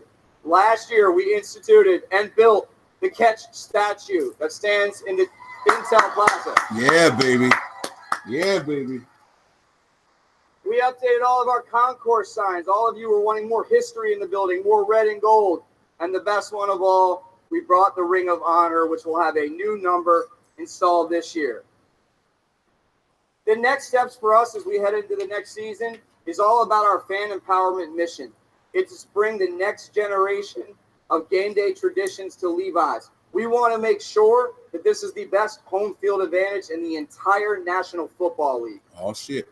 And we do that through a lot of hard work and all of your support. I'm proud to say, independently, NFL, this is the second year in a row that Levi Stadium and the 49ers are ranked in the top 5 of guest service improvements across the entire National Football League, and we could not do it without you.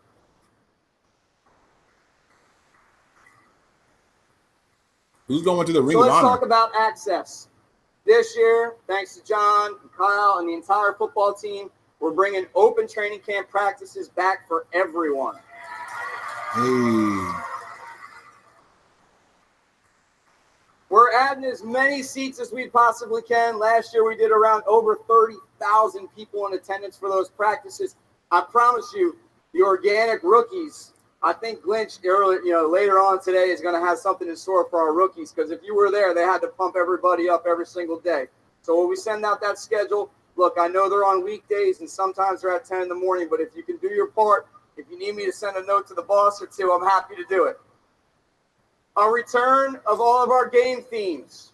So every single game has a theme to it, and every single game will have a giveaway. I like that. I like the theme thing. I'm going to point you to week 3, which is T.O. going into the 49ers Hall of Fame. Nick hates him. I found out tonight he's a cancer. Nick hates him. As we go throughout the season, we'll be celebrating really a big anniversary for the NFL. It is our 100th year playing NFL football. So how are we going to celebrate the 49ers? We're going to celebrate it all year, but Alumni Weekend is super special to us. That is going to be the weekend against the Carolina Panthers. And we will be wearing our all-white throwback unis. Oh, shit.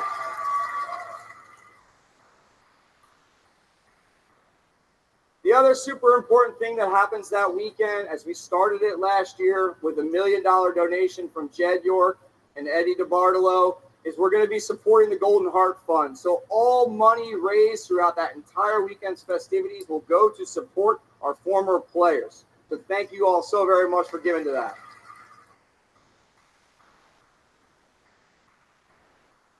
The last enhancement around throwbacks, and I promise you I talk a lot about us listening. We also listen to those media members in the office, all those guys and gals with the blue check marks on their Twitter who tell us what we should and shouldn't do.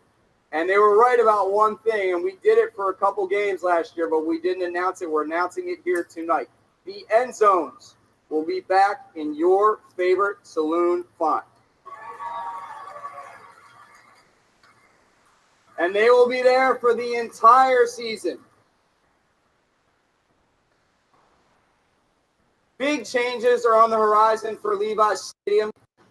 When Jed York and the family created the vision to build this building, It wasn't about just what we were going to be when we opened up. We are all massive fans of Bay Area sports teams. I certainly know I am, and I know what the San Francisco or Oracle Ballpark did to the China Basin. We are embarking on a development project with related companies to revitalize the golf course that's north of us. You'll see it in the renderings behind me, what Levi Stadium will become. To put this into perspective, this is a 240-acre development. If anybody's been to the Stanford Mall, think about like 3 of those. There's 700 hotel rooms. There's a 30-acre park. There's a ton of different bars and restaurants. I firmly believe that we needed to improve our experience before the game and after the game for all of our fans, and this will do that. It'll cause, obviously, some potential delays in construction or maybe impact parking. And what I can promise you from myself, Jim Mercurio, and his team, we will make sure we communicate to you all those changes. I ask that you hang in there with us. The first 50 acres will go under construction, most likely in January and February, and it'll take roughly 3 years for that to build. I already told you why it's important for 49ers games. It's also super important to this region as we've brought economic impact through these big events so that we can bid on future Super Bowls, so that we can bid on the World Cup 2026 and potentially host an Olympics game here. This is what this vision was all about, and now it's coming to life.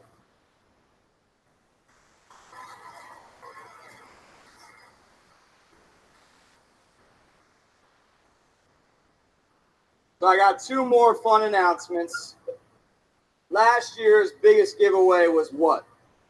There you go. Not only was it the bobblehead, and we're bringing it back, but this year we're doing 2 of them. George Kittle's going to be the other one.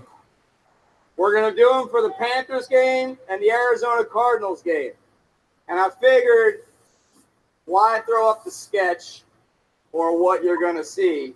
I might as well just tell you and bring him out. So let me welcome to the stage in his 3rd NFL season, George Kittle. Single season holder record for receiving yards by a tight end, George Kittle.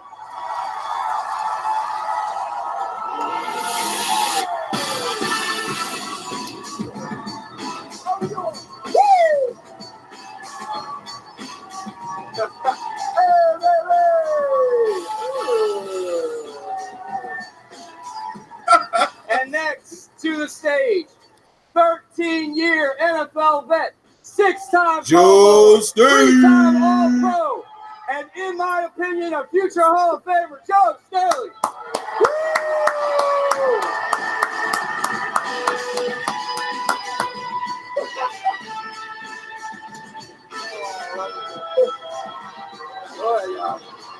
Hello.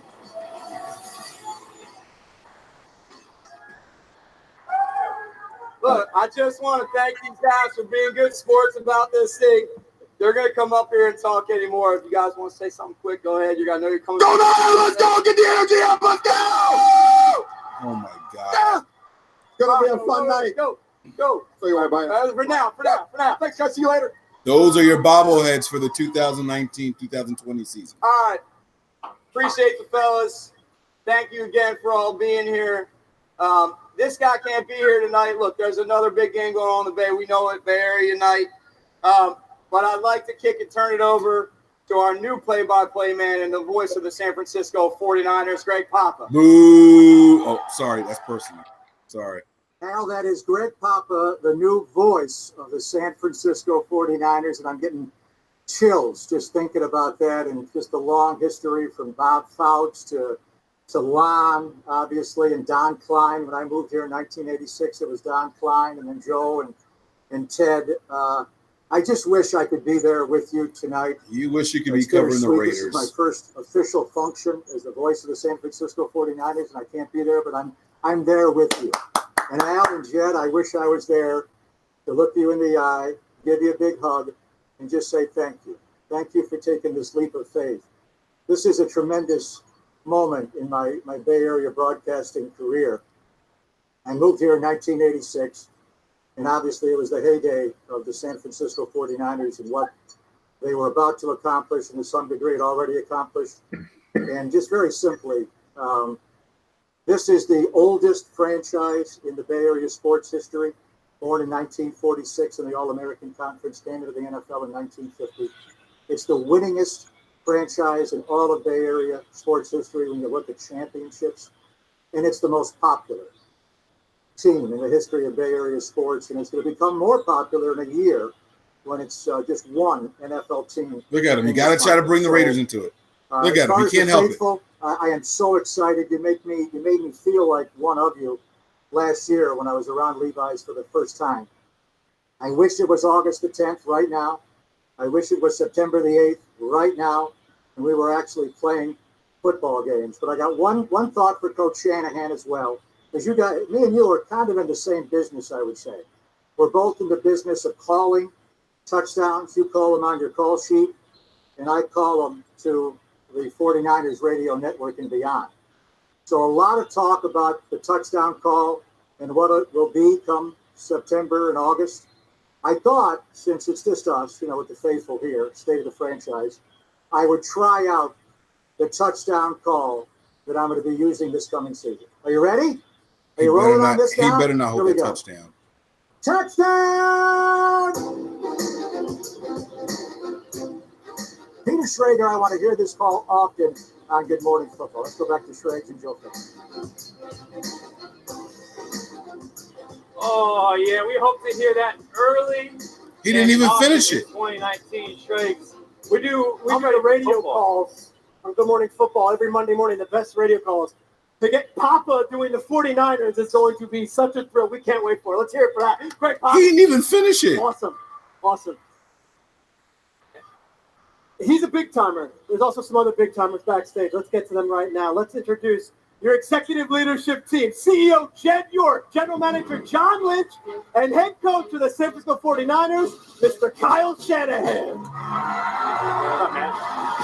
Let's go. Let's go. The three musketeers here. Making it all pop. They got Kyle Shanahan looking 12.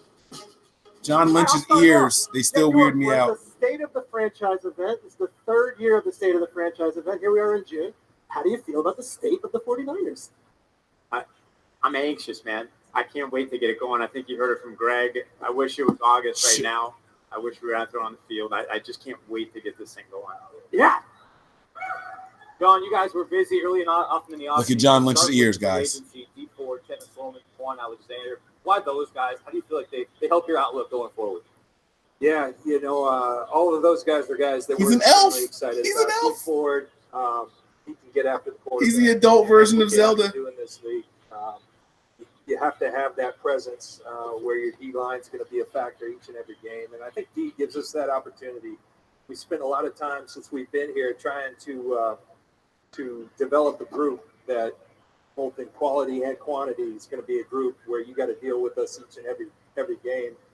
And I think the last piece to that puzzle was the outside edge guys, and with D, and then in the draft, I think we now have an opportunity to be that kind of group. The guys got to go do it now. Kyle, so much intrigue with the free agents, but also with the rookie class. You guys had the second overall pick. You select Nick Bosa. You've had a couple of weeks now to get to know Nick. What are you getting from him, and kind of what is your impressions on Nick Bosa, just initially just meeting the guy? We love the guy. Being around him from the first time to every day since, he's been the same guy. He's soft-spoken, but very confident. You know what you're getting. He's prepared for this moment his whole life. It seems like we always joke about it, but he's been working on rushing the passer since he was 3.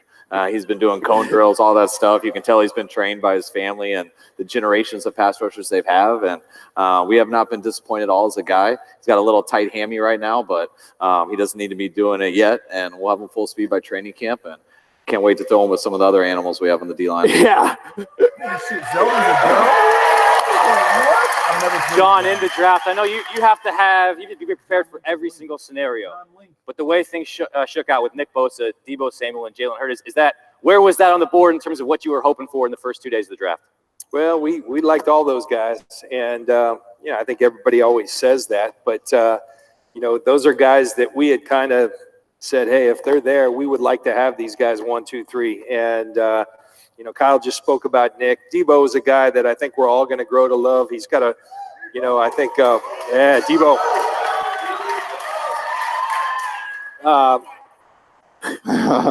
That's my bike, punk.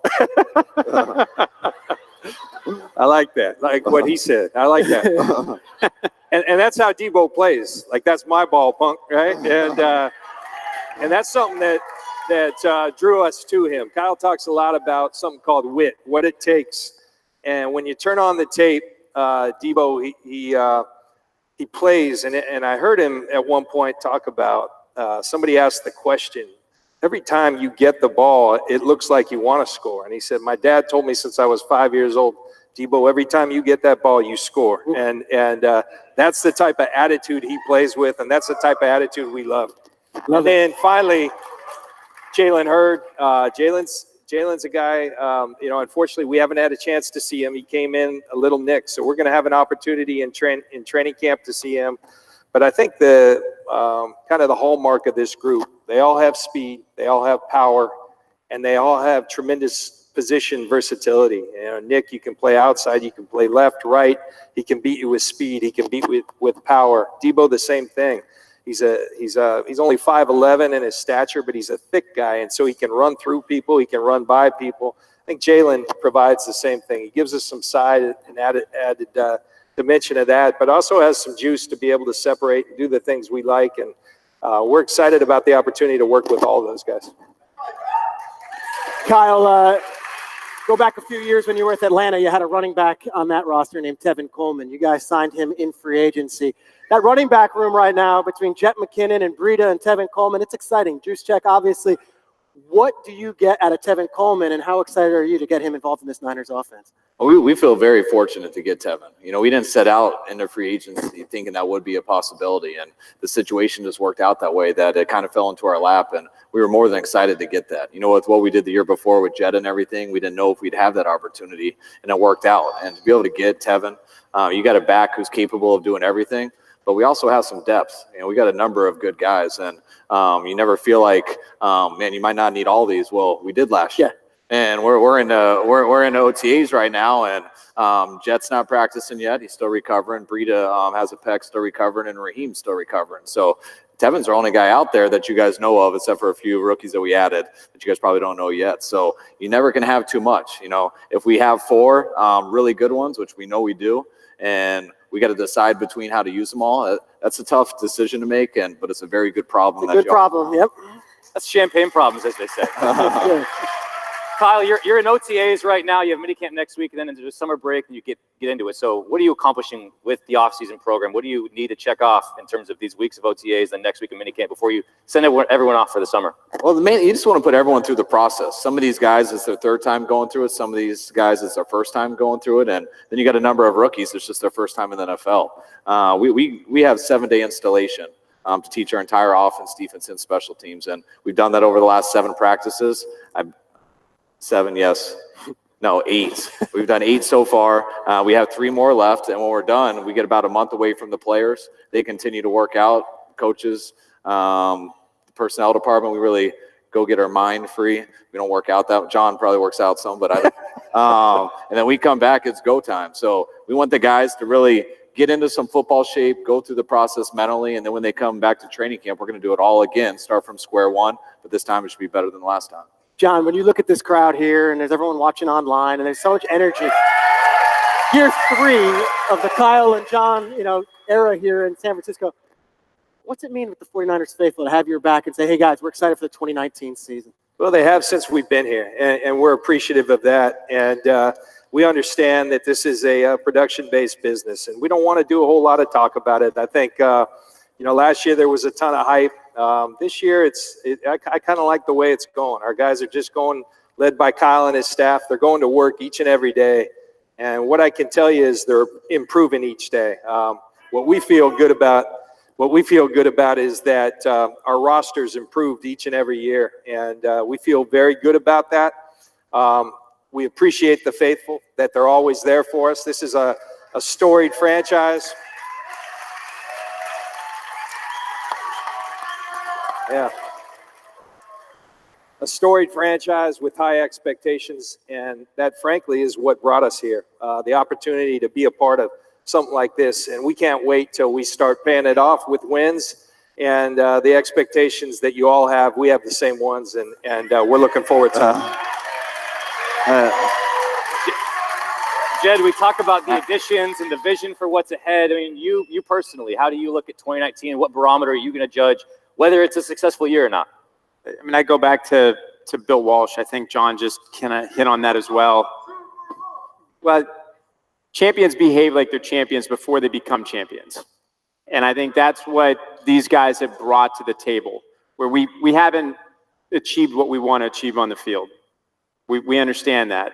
But we bring that attitude every day. And when you see all the guys that are working out at the facility, when you see people that are there for voluntary workouts and they want to be there, they want to be a part of it, they want to lift here, they want to work out in the off season, that's the type of stuff that matters, because you're going to have hardship in this game.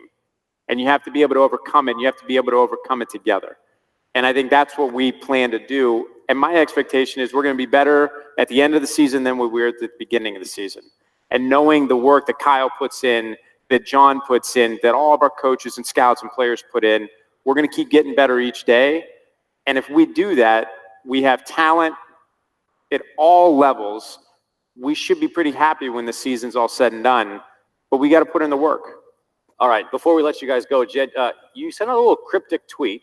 In the biz, we call it a tease. I'm going to give you the floor, sir. I feel like you have something for us here up your sleeve. Well, you know, Kyle, to try to get his mind right, he spends a lot of time with his family, and rightfully so, in the off season. This is the only night that Kyle had free. Just kind of going up a little world, you know, little basketball game that we're going up against tonight, but that's okay. So we figured, why don't we bring out a special guest tonight? Is Joe Staley back there? Where's the Joe Show at? Let's give it up for the Joe Show. Let's give it up for Joe. Come on now, he's coming back. You guys can cheer. Hi. One of the things that the players really look at and they think about, we do a lot of awards and things like that, but one of the things that really matters is being on that 10-year wall. Joe's been on the 10-year wall. Yep. The most recent addition to the 10-year wall. What do we think about giving Joe maybe a 2-year contract extension so he can finish his career at Niners? I'm not leaving.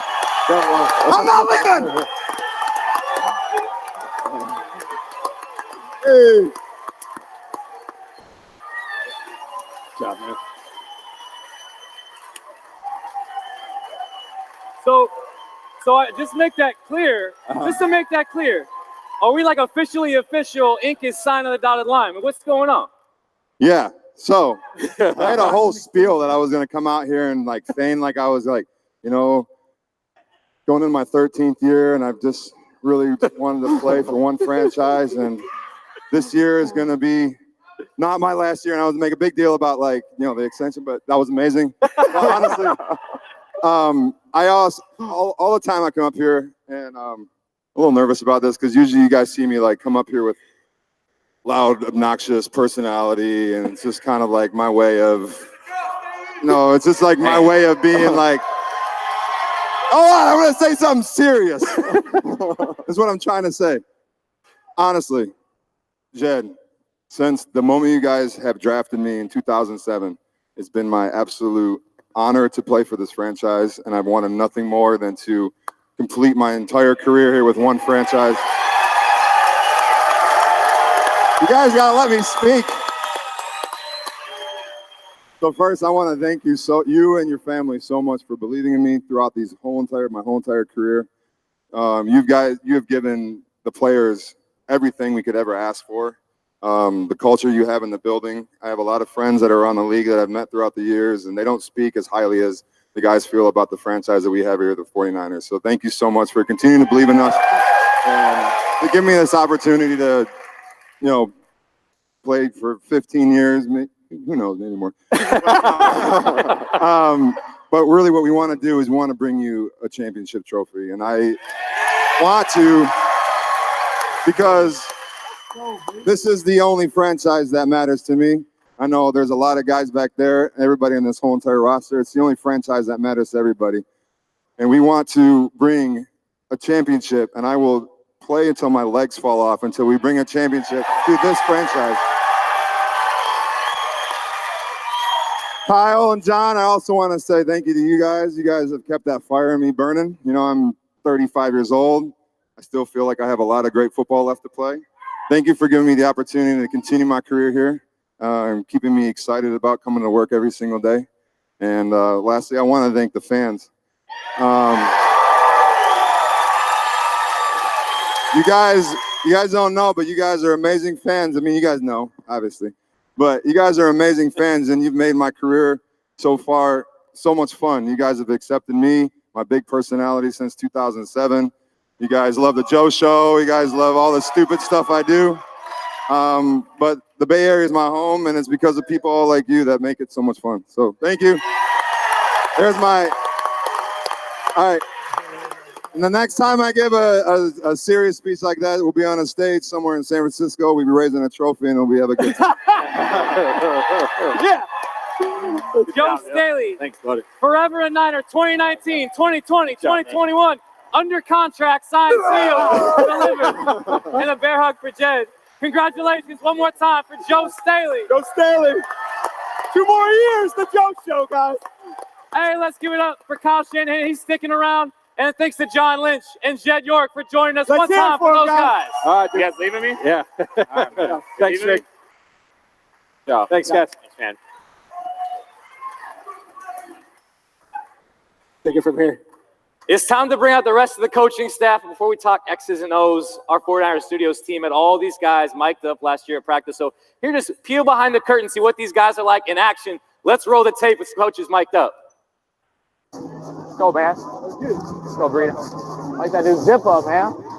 I'm mic'd and you're mic'd, so we can talk to each other since no one else will talk to us. I forgot to tell anyone. John, I just wish I had some flowing hair like this guy does. This is a true story. We were playing Madden. I swear to God, we were playing Madden, and I was tearing him up, and he goes, "Dan, your defense is killing me." Hey, I'm telling you guys, if you guys block your guys and get in good position and run our feet, we can't go to the crib. Let's go far right nasty. Big fly. Turbo. Zelda. 14 Diablo. X Dragon. Charger. Chocolate door. Chocolate door. If you like the 101, take Dante. To the end zone to Pettis. Touchdown. Good job. Good job. Good job. Good job on the day. Hey, great communication. Great communication. Huddle up. Huddle up. Back in the huddle, man. Good job, Kendrick. Kendrick Moore. Oh. Got him. If I could hold on this ball, a lot of people out here would have a job, though. I'd be playing.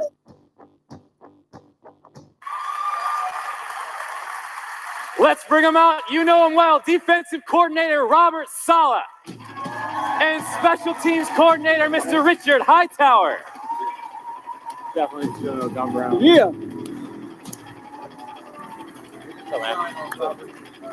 There you go. Can we get some love for Saleh's jacket right there? My goodness. Dripping in swag, my friend. We got a little sneak peek of what goes on behind the scenes from that video. But Kyle, I'm going to ask you, another year with these guys, how excited are you for this coaching staff to step into the 2019 season? So excited. You know, I think we all get better each year. We all know our players and get better with our players each year. I think we've added some better players also, which always makes you a better coach. And I think the more we get used to her, the more we get used to each other, the more we grow. We challenge the heck out of each other each day. We almost want to fight each other every other day. Okay. But it makes us all a lot better, and we'll continue to do that. So I'm pumped with these guys. You mentioned the players. I think everyone's wondering about the quarterback number 10. Jimmy Garoppolo, the status of Jimmy Garoppolo. What do you got for the fans at home? Jimmy is coming along just fine. You know, we all know he had his ACL last year. We'd have him in everything right now. The doctors won't quite clear him yet, and we'll listen to the doctors. But he's had 160 reps at 7-on-7. So he's getting plenty of reps. We got 3 more practices with him. I know he can't wait till he can get in under center where we got some pass rushers and things like that. But Jimmy's good to go. We just got to clear 1 more month so the doctors can make it totally safe, and then we're ready to play. Saw a number of additions to your defense. We mentioned D Ford, Quan Alexander, Nick Bosa, and others. I mean, Now that you've got them all in the building, get to tinker, get to have them at practice, I mean, does that make you fired up for what's ahead? Yeah, I'm fired up. I think everybody's fired up. But the reality is, with no doubt, I think Jed hit the nail on the head when he talked about you can have all the talent in the world, but it's still focusing every day on getting a little bit better. Be a little bit better when you go to bed before you woke up. And so the focus right now is to get through the day, get a little bit better, find something that you can get better at, and trust that the result at the end is going to be in our favor. And so talent is great, but it doesn't mean anything unless you put in the work. And our guys, to their credit, are working their tails off. I get to do a lot of the sidelines of these games, get to meet a lot of different coaches, a lot of different games, get to see how these dynamics are. Pre-game, there might be no more intense man in the NFL than you, my friend. And you get that team going. You now add Nick Bosa. You add T. Ford. You add Quan Alexander. This defense is going to be pretty intense on game day? Yeah. No, the guys are excited. They are. They've been a great group to work with. There's no egos on in our entire unit, and they are really focused on everything that we're asking them to accomplish. They've had a fantastic OTA trying to gel and communicate with one another and take their game to another level. And they know they can have all the talent and all the talk about them in the world, but it doesn't mean anything unless they put in the work and they're working. So it's going to be really exciting during training camp to see them all come together, going through preseason games, and see how quickly we can gel. Coach Hightower, I think in the football world, one step before the apocalypse is taking a punter in the 4th round. It's like, oh my gosh, this is the end of everything. The sky is going to start falling, and this is the end of football as we know it. And Trent Taylor had a pretty funny story yesterday. I was at practice, and I'm like, who is this guy? Like, everyone's hyping him up. He ain't even that good. Like, I'll give him some respect when I drop a punt. So the very next rep, he dropped a punt. He's like, all right, that guy's pretty good. You watched all the tape. I mean, why'd you fall in love with this guy? It's so much where like, we got to have him. We can't miss out on Mitch Wishnowsky. Yeah, the thing with Mitch is his tape spoke for itself. I mean, his tape was good. Obviously, he's a great person, but we looked at his tape and we felt like he could be a weapon and he could add something to our football team, and that's why we feel great about taking him where we took him. And at the end of the day, we all felt that way. So it's good when everybody's on the same page and we all feel the same way.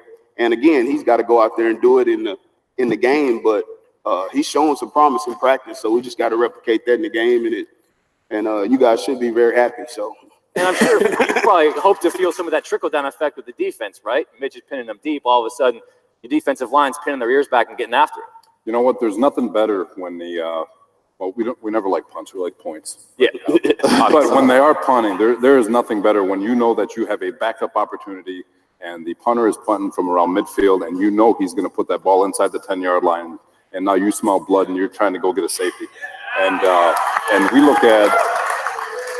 look at backup opportunities as a chance to go get points, because if we get a 3-and-out, if we get the ball, if we pin them deep or get a safety, offense is getting that ball back at midfield. And with Kyle and their staff and what they've got, for us, that's points. And so that punter is a big, big deal, very underrated pick from Kyle and John and their staff. So, Joe, I think to give you a good opinion on how we felt about it, that for an offensive head coach to be okay with to draft a punter in the 4th round as the offensive head coach, you lose all street credit with it. And so the fact that I was ecstatic for us to get that, I think, should show how we feel about the player. Is that true? You don't have any street credit anymore? Or are we working our way back? As long as he does well, I'll get it back. So they'll see. They see him. To give actually a cool story, I think all you guys know Wes Welker, and he's one of the best punt returners to do it. And even as he got older, they'd always put him back there because he would catch it 100% of the time. And Wes told me, I think Belichick would always put him in, and he said, you better catch it 100% of the time. Wes got back there with Mitch in practice and saw he had a knuckleball. And Wes goes, when a guy has a knuckleball, I don't care what Belichick says, I will not catch that ball. And that just shows, and I didn't catch too many punts in my life, but that shows how hard it is. And when Wes says that, I definitely respect it. It's good. You mentioned the street cred as an offensive coach. I look at that NFC West. McVay, obviously. Now Kingsbury enters the picture, the Seattle Seahawks. Competition in that division. You're speaking to your team. What's the message as you head into 2019 and say, hey, look at these other teams. A lot of hype on these 3 other teams. What are we going to bring to the table? Well, the first thing is we don't give a damn about those other teams. Okay. All right.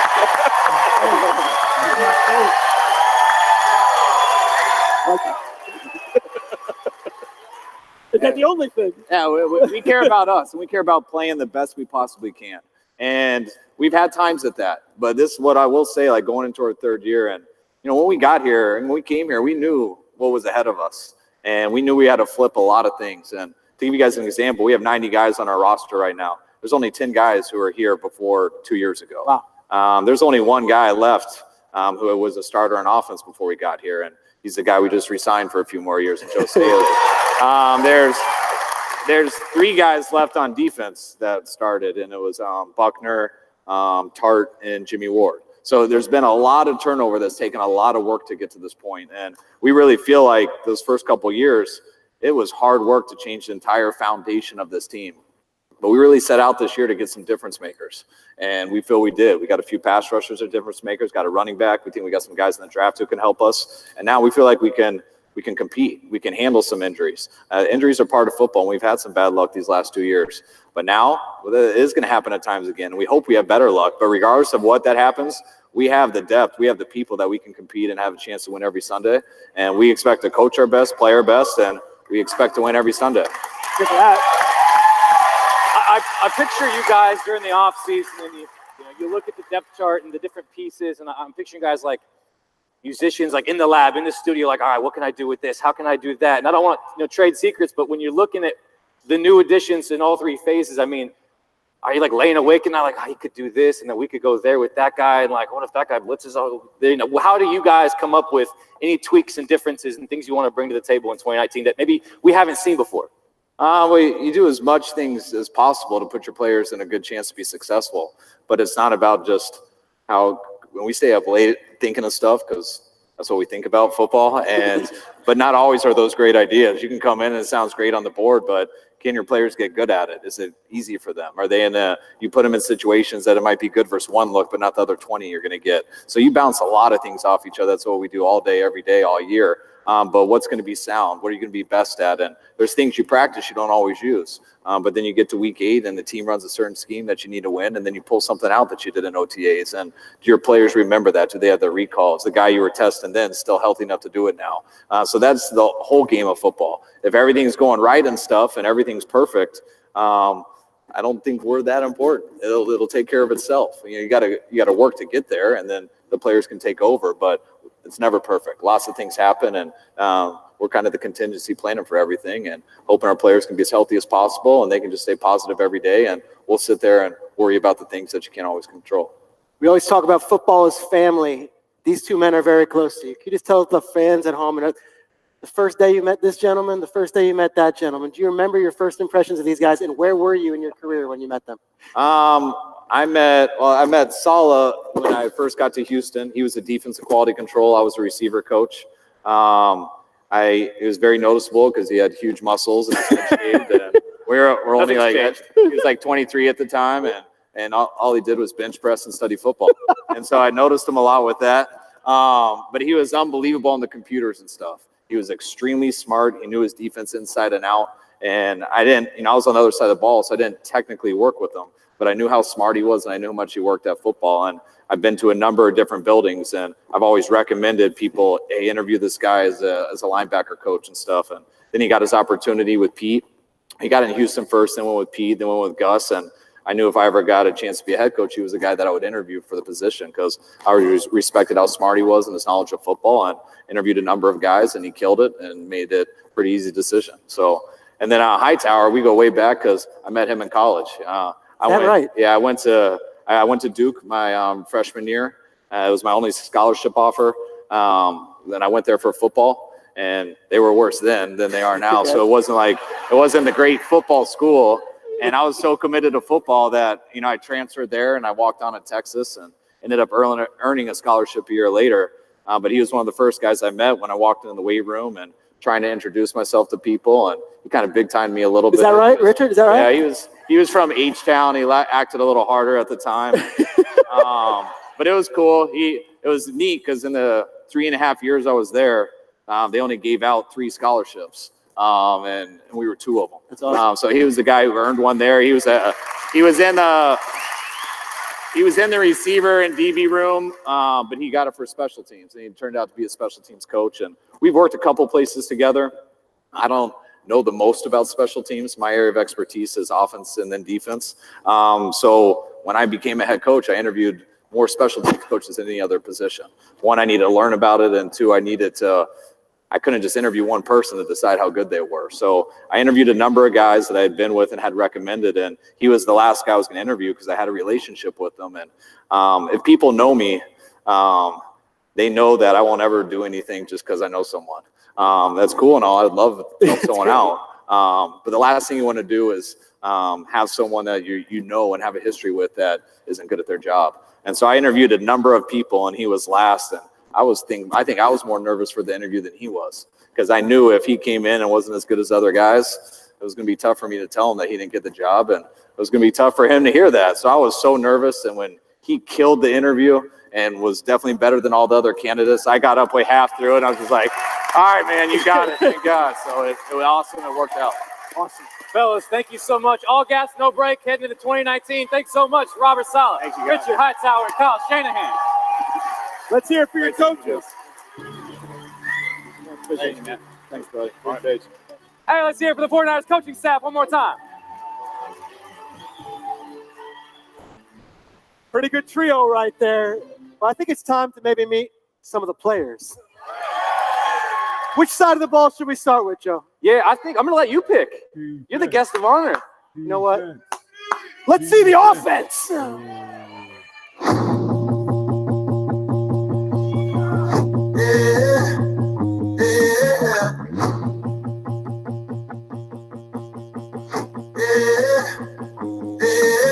Sitting in the sea, the sun is in the east. Yeah, calling out the beast, the tiger underneath.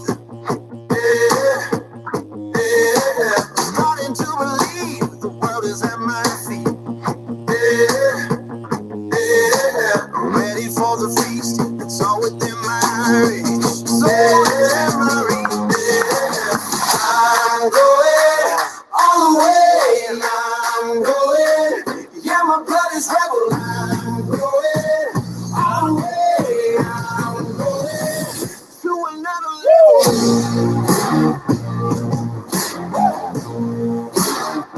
To another level.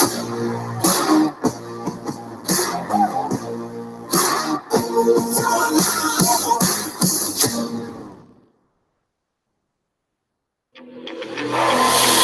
Let's bring out some of the key members of this offense. Guys, he is a 13-year veteran who just signed a 2-year extension to stay with the Niners. He is a 6-time Pro Bowler, a 3-time All-Pro, and he has started 182 games in this uniform. Ladies and gentlemen, let's hear it for Joe Staley. Let's hear it one time for your 2018 first-round pick. He started all 16 games at right tackle, dominated as a rookie. Give it up for Mike McGlinchey. Yep, bring the juice, Mike.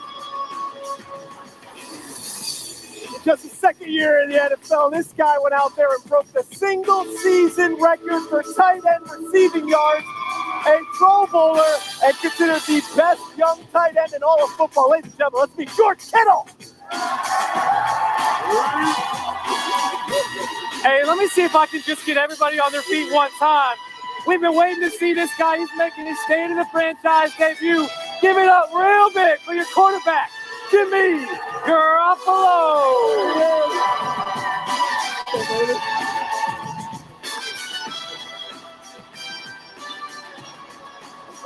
Oh, wow. Oh, I just saw it.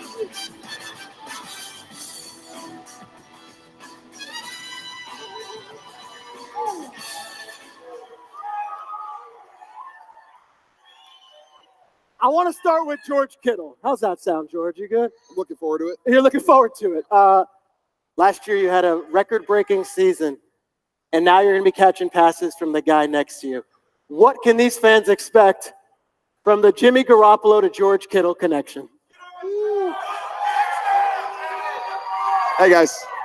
Well, No, I think we started off really well last year. Unfortunate things happen, and this offseason being back, Jimmy just hit the ground running and really hasn't missed a beat. And offense is seriously though, the offense is it's smooth, and we're just happy to have him back at the helm. Jimmy, you come back into the fold. You're taking the reins of the offense again. Obviously, you got guys like Dante Pettis, George Kilby. You add some guys, Debo Samuel, some others. What do you look? You walk in, you're like, I can work with this. I mean, what do you make of the skill position players around you?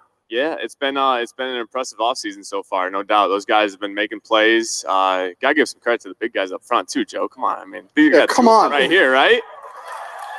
No, but it's been awesome. It's been awesome having guys like this. They make my job very easy, So just gotta get them the ball in space and let them work. Joe, you've been around this team for 13 years. We know the great news just now, the extension. This guy, what does he bring both on the field and if the fans don't necessarily know Jimmy Garoppolo, what's he like off the field? Let's get to know Jimmy Garoppolo a bit here. That's a loaded question. All right. Sheesh. Whoa. All right. So we'll start. Okay. So one thing that people don't know about him is that he literally sweats olive oil. Look at his glistening skin. It quaffs the hair perfectly. Hard to be an Italian. Guy has an unbelievable jaw structure. He's got the most velvety, smooth voice in the huddle. Jim, give him a little preview right now. Preview what? Your cadence. The cadence? Yeah. Give him a little deep one. Cadence? Yeah, they want the cadence. You guys want it? Hey, you want the cadence? Get up there and snap the bottom. Get out there. Yeah, go ahead. No, wait. Oh, wait. You guys are really going to do it. Okay, good. Go ahead. Right, here we go. All right, here we go. Oh. We're 18. We're 18 said hot. I mean, with that cadence, we're coming off the ball, firing on all cylinders. No, for real. Yeah. George said yesterday it was a sexy cadence, and I thought it was kind of weird, but now I get it. No, for real. Jim has that's what we say when we know him. Jim. Jim, you're on a first name basis. Jim. Jimmy. He that sounded weird. I don't think I've ever said. I don't know. Never call me Jimmy. Jimmy, the quarterback of our team. He has a this is a long question right now. I'm just rambling. Okay. You have strengths. They're good. Let's talk about them. So, no, I think. Stop staring at me right now. I don't answer the question. You're talking. I just hear you. I'm just giving you. You're just right there. You're right here. Always. Guy is always right here. He's always here. Right here. All right. So Jimmy is a great quarterback. I think he has a very, very calm demeanor with also being incredibly competitive. He's one of the most competitive people I've ever been around. And I know last year was a huge downer because of the injury and everything he's had, but I think that personality that he has and the way that he is so incredibly competitive, I'm incredibly excited to see him on the field this year because I know how much it was burning in him to not be on the field with us last year and how hard he's been working this offseason. And he's just an amazing leader. He brings guys together. Guys respond to him. They respect him. He puts in an incredible amount of hard work. He's very, very prepared. I can go on, but I think I took 5 minutes of that time to answer one question. So good answer. Good answer. There you go. I love it, Jim. Mike, you came in a day one starter at right tackle, and game one in the second half, a couple guys go down. All of a sudden, it's like, hey, just go play right guard, no big deal. And you made it through it, and you made it through the next 15 games, and you had a fantastic rookie season. What do you take away from that experience, and then what did you work on this offseason, and where do you feel like you've grown now in your second year? Well, I think the thing that you just hit on is experience. I think that anytime you're going in from year one to year two, you just are so much more confident in everything that you're doing. I've worked on every part of my game. I can't really nail down a specific part over the last 6 months or so, but coming in from last year and not having any grasp of what was going on and getting thrown into as a day one starter, you kind of feel like you're swimming the whole season. And yeah, all right. That was a fine. All right. Inside joke. Yep. But it was hard. It was hard to navigate through everything that was going on top of, trying to get a hold of your life out here as well. But this year I'm settled in here in the Bay Area now. you have the whole offense down and ready to go for year 2, and just being able to make decisions a lot faster and keep Jimmy upright and let Jet, good plan, Kevin and Matt run through a lot of holes. So, George, What we had you on Good Morning Football a couple months ago, and you came in and lit up the room. One of the biggest personalities as a guest we've ever had. And one of your passions is wrestling. Yes. And guys, if you don't know, it's not like just WWE. Like, he was talking like minor league wrestling on our set. I mean, this was like deep cut wrestling, talking about the 1970s. If you had to compare these 3 gentlemen to professional wrestlers, I'm putting you on the spot. This is not one of those scripted questions. This was not on the script. On the spot. this could potentially be very offensive. This could be. Look, there's a lot of ways this can go. Holy cow.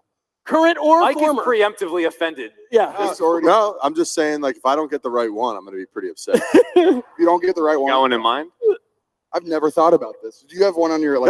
No. I just want to hear what you say. I mean, well, just the fact that you are sitting next to each other, I just want to say Kane and Undertaker because I think you guys would be a great tag team. That's pretty sweet. It's not bad. Pretty sweet. Not a lot of personality though. They literally made their career of just stares and not talking. I don't know. George, how George about knows us very well. Can I come back to it? How about the Dudley boys putting people through tables? Oh, that's not bad. They would be the not bad. bushwhackers. I like the that. Generation X or something like that. That'd be pretty Oh. sweet. Yeah, like a little sweet chin. I gotta ask them. I like that. What about Jimmy? The Road Dog. I mean, couldn't all 4 of us just make up D-Generation X? They were called bushwhackers. Do whatever you want. This is your show. NWO, maybe. Oh, NWO. That's not bad either. Are you who would you be? This is your question, This is- bro. we asked him in- No, I'm This spreading is the your love. question. I'm spreading the love. I don't. If you want to say Hollywood Hogan, that's on you. That's not on me right here. Big Daddy, Yeah, no. Daddy Cool for one of them. No, I like that Hollywood. Okay, Hollywood Hogan. Yeah, that's a good one. Yeah, You got the facial hair for it. Facial hair. That'd be great. Throw out the handlebars right Yes. here. Actually, just rubbing that olive oil in the mustache. That's it. George, in all seriousness, going into this season, last year was such a sensational year for you. What are your goals and what do you want to do to kind of take it to the next level? I just want to win a lot more football games and go to the playoffs and win the Super Bowl. Good. Good answer. That sounds okay. Mike and Joe, you guys get to go to war with the same 5 offensive linemen you guys started with last year. I mean, I think continuity is so important at all spots, but especially along the offensive line. I mean, how important is that to you guys to have everybody back? Brought Mike back in free agency. You know, you played again, alongside him all last year. Lakin's back healthy. We got Weston back in the middle. What do you guys make of your group? Yeah, I mean, that is very rare in the NFL, especially in this day and age with free agency and guys leaving, coming and going and everything, to keep the same group, 5 guys year after year, and hopefully we can do it for not just this year, but years forward. We feel very confident. The guys are working really, really hard right now to build on what we did last year. Last year was not perfect for us, but we have a lot to improve on. But we're doing that right now. We're doing the little things right now in practice, what we can do, and excited to get into training camp because I'd say that's when offensive line play is actually offensive line play right now. It's just kind of patty cake. Yeah, I think Joe hit it right on the head. I think it is rare, and it's extremely important to have the 5 guys coming back in the same positions as we were last year. It builds a lot of chemistry moving forward, and on top of all that we obviously the football stuff, we just have a good group, and it's a lot of fun to come to work every day with all 5 of those guys that are now back. Mike, Joe, Lakin, Weston, and then the rest of our O-line room is awesome, and these guys will attest to the same thing. So not only are we excited because of the play, but we're excited to have our friends back and all that as well. So it's all play time here at the 49ers. Yeah. You're a great speaker, man. Last question for me, and it's for you, Jimmy. You think about this 49ers franchise and the history of quarterbacks, maybe no more decorated team as far as the quarterback position. You know what an honor it is. You know what an amazing responsibility that is. For 2019, how excited are you to take the field and lead this 49ers team? Oh man, it's been a long time coming, to say the least. Going back to the first OTA of this offseason, I had that little kid feeling again of just going out there. You're with the boys again. You get in the huddle, and I don't know, almost boys. Yeah, with the boys. Come on, who wouldn't love going to work with these guys? I mean, look at them. But it's just it's awesome to be back with everyone. I I felt like it was it's been a long time, and I can't wait for the season, man. I'm just so excited. Yeah, I really can't. Guys, let's hear it for Jimmy Garoppolo. I'm sure the wheels are turning, though. I want to know, like, specifically, like, when you – this is a long wait. And patience is hard when you let yourself want, like, oh, man, I can't wait for this or that. Is it the first time you're in the huddle in the game? Is it running out of the tunnel in front of the faithful Levi Stadium? Is that first touchdown pass? What is it that you think of, like, that's going to be sick?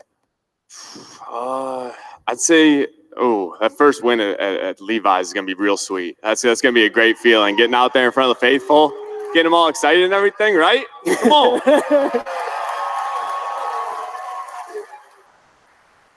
Good. Guys, once again, this is your 49ers players from your offense. Let's hear it for these guys. Joe Staley, Mike McClinchy, George Kittle, and Jimmy Garoppolo. Thank you, guys. Awesome. You're the man, you guys. Good luck. Appreciate you, man. Is that a new tat? I love that. Thanks, guys. Awesome. Great job. One more time for the 49ers offense.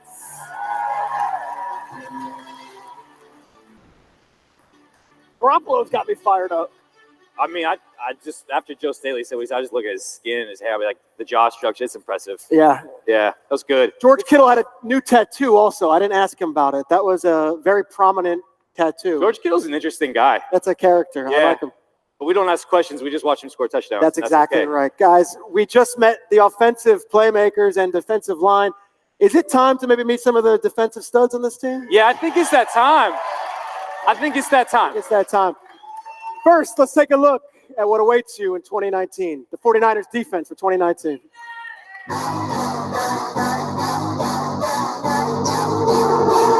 Who in here trying to start a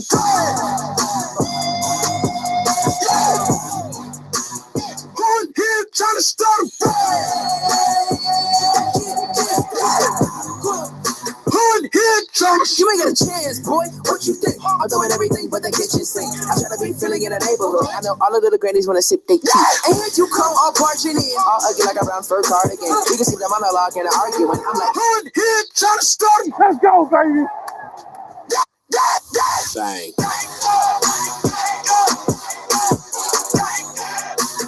Who in here trying to start it?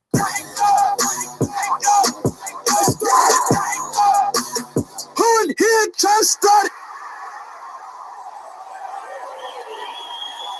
All gas, no break. Let's meet the leaders of your 49ers defense, starting with a man who had 13 sacks and made his first Pro Bowl in 2018. Legend sweeping up, coming on out here, DeForest Buckner.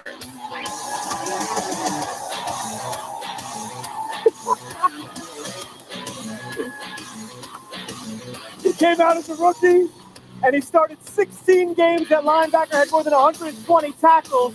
He's ready to be the point man on defense. Ladies and gentlemen, Fred Warner!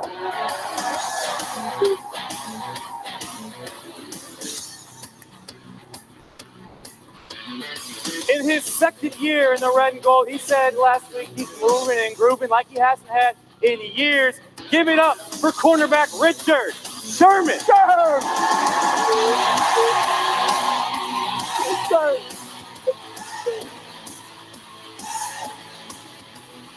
There are a bunch of new additions to this defense. Maybe no more decorated player than this guy. Let's get to meet him. Ladies and gentlemen, D. Ford! Oh, yeah! Let's go, baby.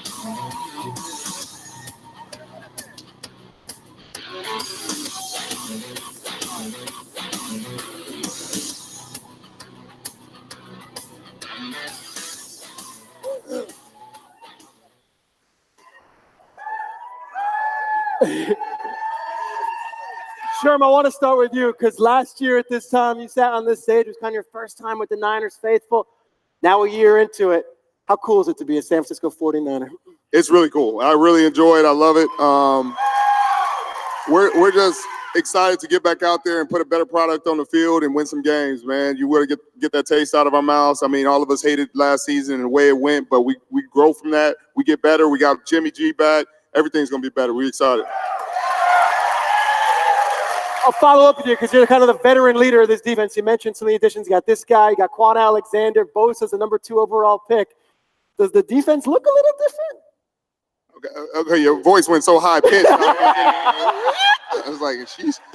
Yeah, it looks a lot different. Those guys are obviously going to have a huge impact, but just these guys too. Fred having another year under his belt, Defoe having a Pro Bowl year, and having D Ford to take the pressure off of him and make the offensive line slide. It's all going to work itself out, and us in the secondary, we're going to pull it together. I think Jimmy getting back healthy. Akello having another year under his belt. I think everything's going to work out well. Verrett's going to come in and make a big contribution. We're going to be good. Now, D, this is one of your first times getting to be out and hanging out with the faithful. You've been in the building for a couple months now, following the trade and signing the deal. And what do you make of your new organization playing for the 49ers? I love the vibe. I love the energy.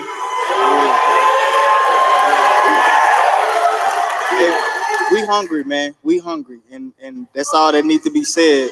We putting in the work, and we about to bring it back. So, yeah. DeForest, you look at this guy right here now. He had a teammate in Kansas City, Chris Jones, with 14 sacks from a similar position that you're playing. How excited are you to be playing in front of this guy? I'm the happiest man on the team.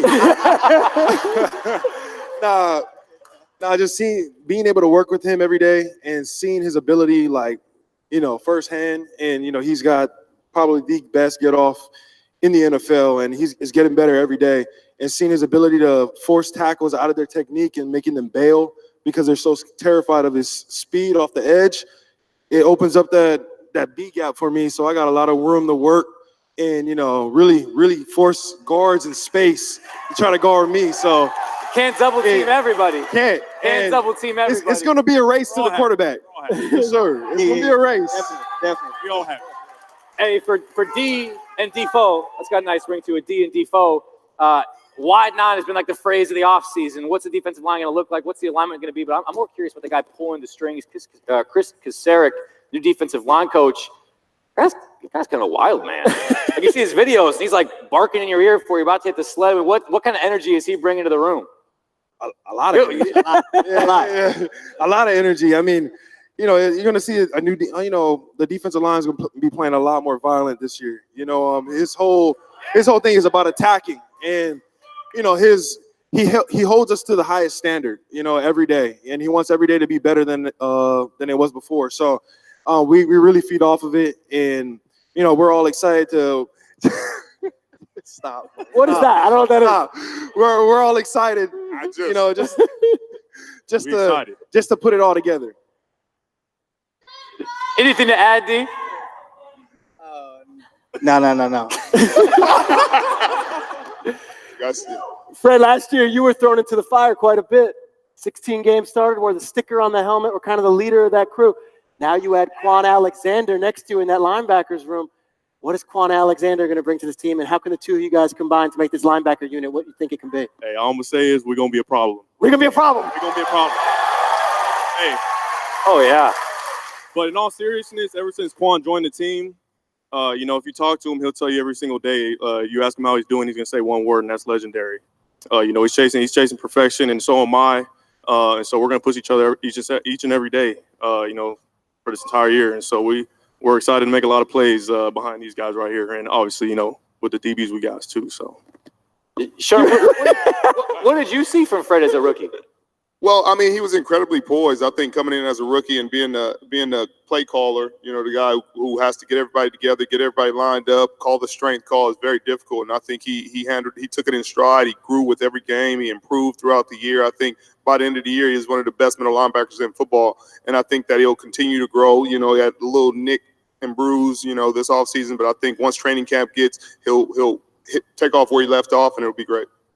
Fred, yesterday, obviously, Navarro Bowman is on site, and I think fans here can all give it up to him. Knowing what that means, linebackers, San Francisco 49ers, what's that responsibility and what's that honor for you coming into 2019? Oh, it's huge. I mean, him and Pat were the best to ever do it, to come through. Hands down. And I wish I could have had the opportunity to play with him and just watch him. But that just puts obviously the responsibility on me and the rest of the linebacking group. We have a heavy load to carry, and so we're up for the challenge though. D, when you're in a new spot, I know there's always a desire to make an instant impact. And now you got all these guys along the defensive line. Talking about Solomon Thomas, Eric Armstead. I mean, what do you think the potential is of what you guys are bringing to the defense as a defensive front? We have a lot of potential, but potential is only potential. So we're striving every day to really take a step forward. We have a lot of talent, but we don't want to leave it at talent. We really want it to translate to greatness. So as far as, yeah. So it's real work. It's tough right now. It's tough. You know, a lot of D lines are probably easing out of it. We're working every day, man, and it's gonna pay off for us. So I got a question for D. You know, I noticed all these other handsome devils up here got long beards and everything, and you got like the little, what's going on with that? You know, why haven't you grown out the whole? Hey, his wife likes it like that, man. Yeah, that's how we got the first baby.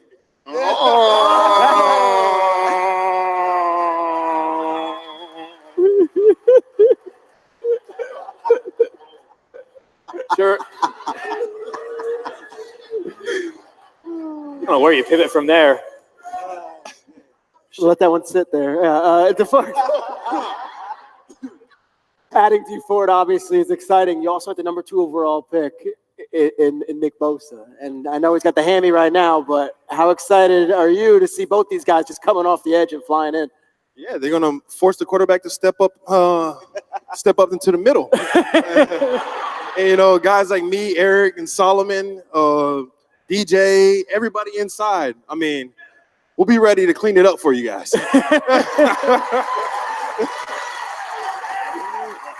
On every level of the defense, Fred and Sherman, how does that impact what you guys do in terms of, I mean, are you allowed to be a little bit more aggressive?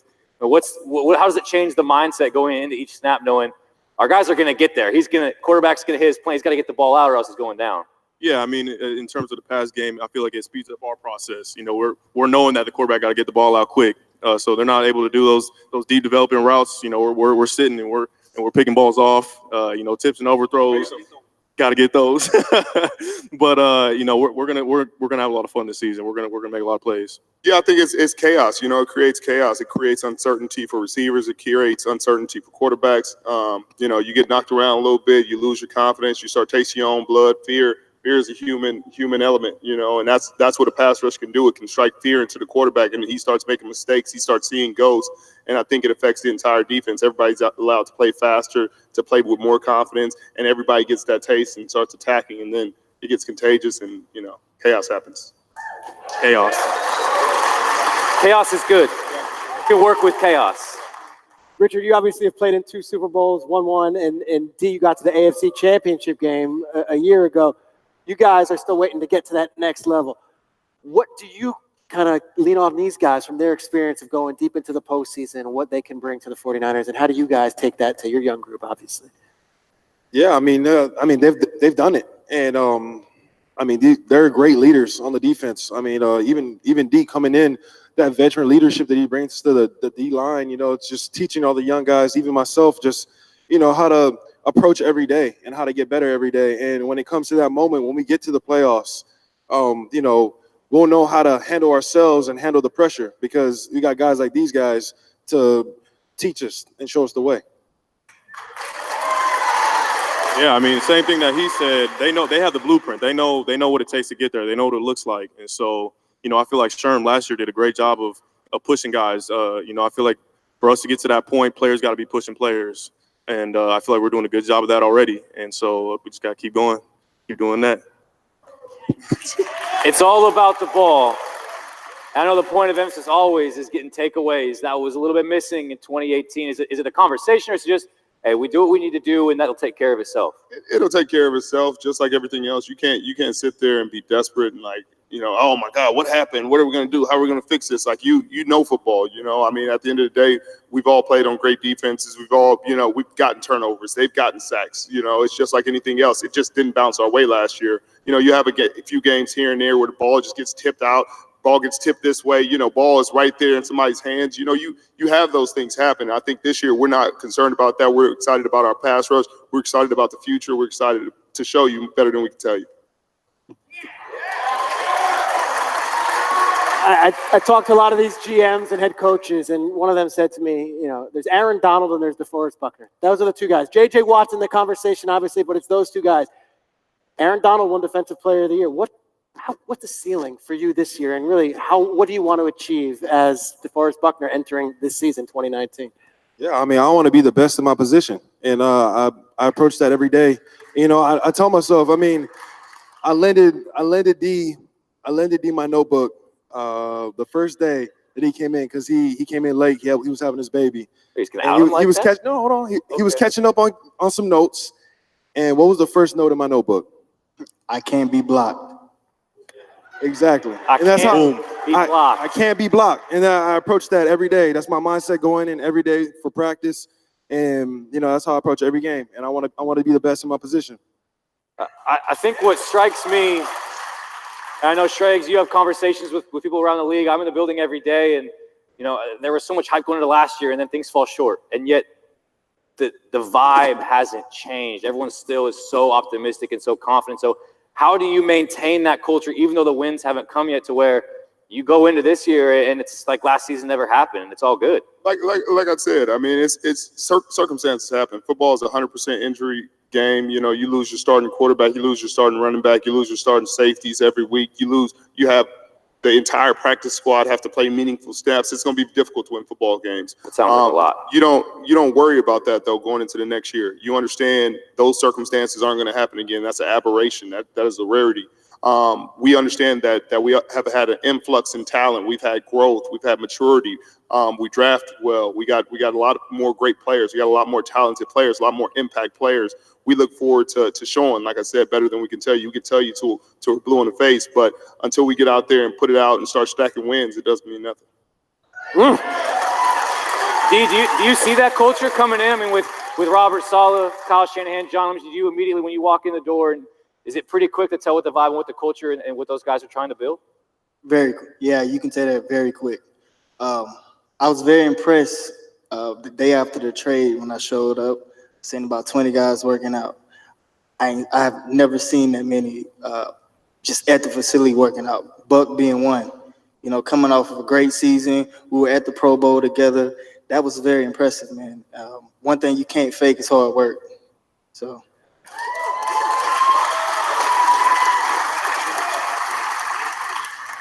Richard, I'll ask you this. We talk about all these cornerbacks in the league, and it's Patrick Peterson and it's yourself and all these guys. You're entering this season now. Do you feel like you still got something to show these folks and say, hey, you know what? I'm still in that conversation for being the best cornerback in the NFL. I didn't have nothing to show them when I did it in the first place. So, it's not them I'm trying to prove anything to. At the end of the day, you got to prove something to the man in the mirror. You competing with yourself. You competing with a legacy, and what I'm competing to prove my son. I want to impress him. I want him to say, man, Dad, you look good today. I don't really give a damn what anybody else says, because at the end of the day, if I gave a damn about that, then I would have been hurt to begin with. They saying, oh, this kid doesn't deserve to be drafted. He's a backup player. Like, I'm a 4-time All-Pro, at the end of the day. So if that really matters to me, where would I be? So I look forward to just continuing to grow and to continue to play at a high level and help my team win. How excited are you to line up with these guys? Oh, I'm always excited, man. These are some of the best players in the world, and they push you to be great players. We don't play the same positions, but it's always a competition. Like, who can get the ball the most, who can make the biggest plays, who can make the biggest impact, who can help their team the most. And I think everybody who's up here and everybody on our defense, everybody on our team wants to be that guy. Love it. As we wind down here, we got another week of OTAs and minicamp next week, and you guys are off. It's going to be training camp for then preseason. All of a sudden, you'll be in Tampa for week 1. So I want to start with D and go down the line of this is the state of the franchise. What has you juiced? What has you excited? What are you looking forward to most going into 2019? Winning. At the end of the day, this is a results-driven league, and we all work hard. But at the end of the day, you got to win, and that's what we're working toward, man. So I can't sugarcoat that. Yeah, that's it. Just washing the taste out of our mouths, man. We want to get back out there and get back in the win column and consistently stack these wins. Nothing else matters. They both said it. We got to win. That's it. Bottom line, win. Yeah, I mean, showing you guys what we can do, man. I mean, John, Kyle, they've built, what they wanted, the team that they wanted, the team that they saw. Everything's coming together, and now we got to show y'all, and we got to win. I want to throw it back to Defo before we go. I mean, John Lynch said at the owners' meetings, we expect our defensive line defense to be a dominant force. Defo double dominant. Is that the expectation? Dominance on the defensive line. Every day.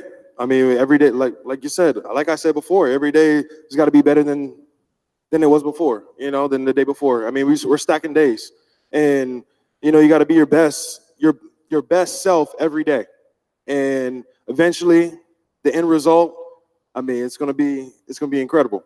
So, ladies and gentlemen, coming to a Levi's Stadium near you, the leaders of your defense, DeForest Buckner, Fred Warner, Richard Sherman, and D4. Give it up. Let's go, baby. Go Niners. Awesome. Great job. You're the man. Thank you. Great job. Hey, keep it going for those guys and everybody who's come out here tonight from the offense. To Jed York, John Lynch, Kyle Shanahan, Al Guido. It's been a heck of a night. It's been awesome. We got bobbleheads. We got new contracts. We got a contract extension. I would say the thing that I'm most excited for, if you were to ask me, is to see all these good personalities that can finally take the field. I feel like last year this fan base was maybe robbed of that opportunity. This year, all these big personalities, all this talent, it's a new roster. I think the 49ers are in very good shape right now. Yeah, I couldn't agree more. Again, being in the building every day. And you would think like, man, last year was tough. You lose your quarterback, all the injuries, the wins don't go your way. You'd expect guys to be kind of mopey, like, well, we got excited last year and now. But you talk to anybody, it's like, we're ready to show some people some things. They are. And you can feel that hunger top to bottom of the roster. Absolutely. And guys, we're wrapping up the evening, but before we go, there is one last surprise. If everyone got those programs, those playbill programs, anyone have those? All right. Take those out. Turn open the first page. If you have a gold sticker, raise your hand if you've got a gold sticker. All right. Gold sticker. Joe, tell these guys what you got a gold sticker. You got a gold sticker. You got a gold sticker. Everybody has one with a gold sticker. Some serious 49ers swag. You can find it outside in the mezzanine level. Congrats to you guys. That's a gift from us to you. We greatly appreciate you being here. It's been an incredible night. Shregs, I'm going to let you take it away, good sir. Yeah, guys, thank you so much. Let's hear it one more time for the faithful right here. Let's hear it for you guys. For Peter Schrager, I'm Joe.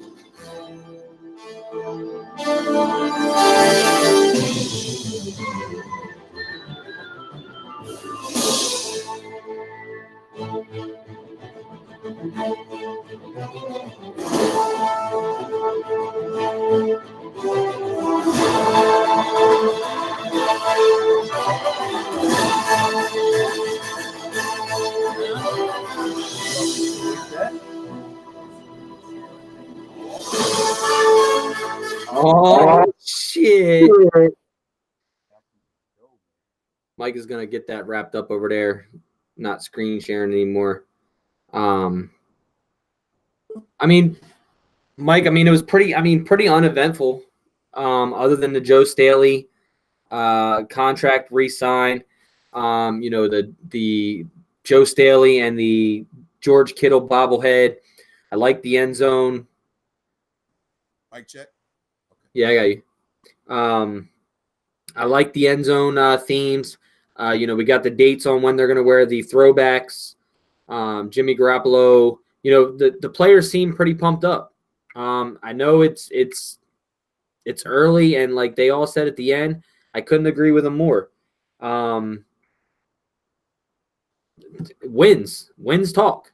Yo, let's rewind a little bit. Let's try to take it back to the beginning real quick. Let's start with the end zone, right? I like the font. I hate the helmets. The helmets look like my daughter drew them. You don't. You don't have a problem. Maybe if they like. No, I don't have a problem with it because it's that font. It's the old school end zone. That's why I don't have a problem with it. I'm not talking about the font. I'm talking about the helmets that they draw. But that's what I'm saying. With that font, those helmets were what was there. So it's the whole appeal of the old school end zone. They got to color it in red or something. They can't leave it the way they showed it. That does not look. I love the font. I like the trim and everything. It's like what's on your shirt right now. What's on your shirt? I love that font. I love that. But I hate the helmets, man. I don't. Yeah, but the helmets that's the way the end zone was. I don't like so you can't go with the old school font and put a new helmet. Like that takes the whole appeal of the old schoolness away. Nah, man, you can do it. It's been done before, bro. I just it's just weird to me, man. It's weird to me. Look, man, they taking it back to the single bars. The helmets that went with that font. So I mean, I don't see any issue with it. But I mean, I like the red background in the end zones. Yeah, see, like when they do it like this, it looks a little bit better. So I'm pulling up a picture here. I'm not going to do a screen share. I'm just going to hold my phone up to the screen so you guys can see what I'm talking about. See, when they fill it in like that, it makes it more tolerable. Right, but it's still the same helmet. I think they were just showing you the 49ers font and the helmet. Yeah, but it didn't have the red background. That was bugging the hell out of me, bro. Yeah, but I'm saying you don't know if it's not going to be red. Better be red. You know what I mean? But the red in the background has nothing to do with the helmets that looks like your kids drew. The red is the background. The helmet is the helmet. So, did you hear that? What? I might be losing power over here soon. It is a bad storm going on out here. Yeah, it just passed through here. Yeah, but Morrisville, we lose power quick, bro. So D4 was the funniest when he said about the facial hair. That's how I got the first baby. That was hilarious. They couldn't even talk. They had just I have to sit here and let it sit there for a minute. Nobody even talked. But man, overall, man, I didn't feel no energy there. Like whether it be the host or the crowd. Yeah, no, the crowd. So it was mixed emotions. Like they didn't know what to do with the crowd. When the crowd was hyped, they kept shushing them.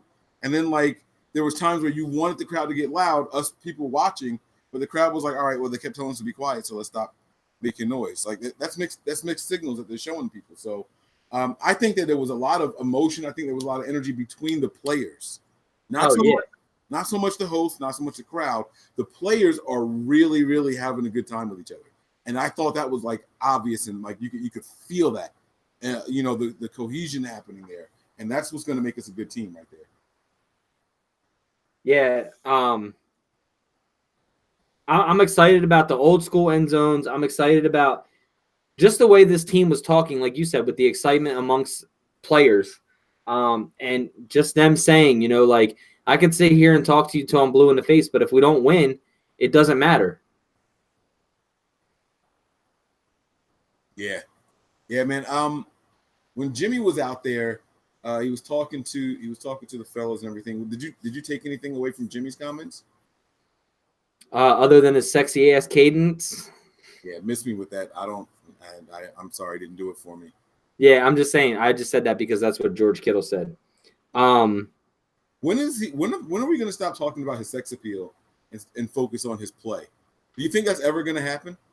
Well, I mean, I don't talk about his sex appeal anyway, so I don't say he's cute or anything like that. It's beyond me. Like Jimmy, I want to see you win games and play as a quarterback. And last year you didn't get to see that. We haven't seen that with Jimmy yet. But it really seems like this team just wants a Super Bowl from D Ford all the way down to defense to Jimmy Garoppolo all the way down. And you heard him say, when they started his segment, they asked him his first question. He was like, "Oh, you got your weapons and da da da da." And then they gave him the question, and he was like, "Come on, Joe." He's like, "You got to give it up for the guys up front too, the big men." Jimmy knows. He knows who keeps him upright, who was going to make him successful, and he wasn't lying when he said they make it easy for me. If you have good weapons, and he said, I got short passes and get them the ball in space, and they do the rest. They're going to make him look good. As long as the offensive line can buy him 2 or 3 seconds, let the routes develop, the short, quick routes develop. The guys that are going to get the ball, everyone that we've drafted and the guys that we've gone out and brought in, they're going to get the ball. They're going to do some moves in space. And Jimmy's job is super easy, man. It's great. It's really, really great, man. He knows it. He knew right away. Let me not just run with this. Let me give credit to the big men up front. Well, and either way, that's where it starts. It starts within the trenches. It starts with the offensive line. It starts with the defensive line. When have you ever heard Aaron Rodgers praise up his offensive line? Oh, I'm not. I'm just saying that it's good that he praised them because that's where it starts. Right. That's what I'm saying, though. We have a different type of quarterback. Like he's got it up here. He knows. Like you don't see it from certain guys. I've never heard. I mean, I don't watch him as closely as I watch our guys, obviously, but I've never heard Drew Brees praise his offensive lineman.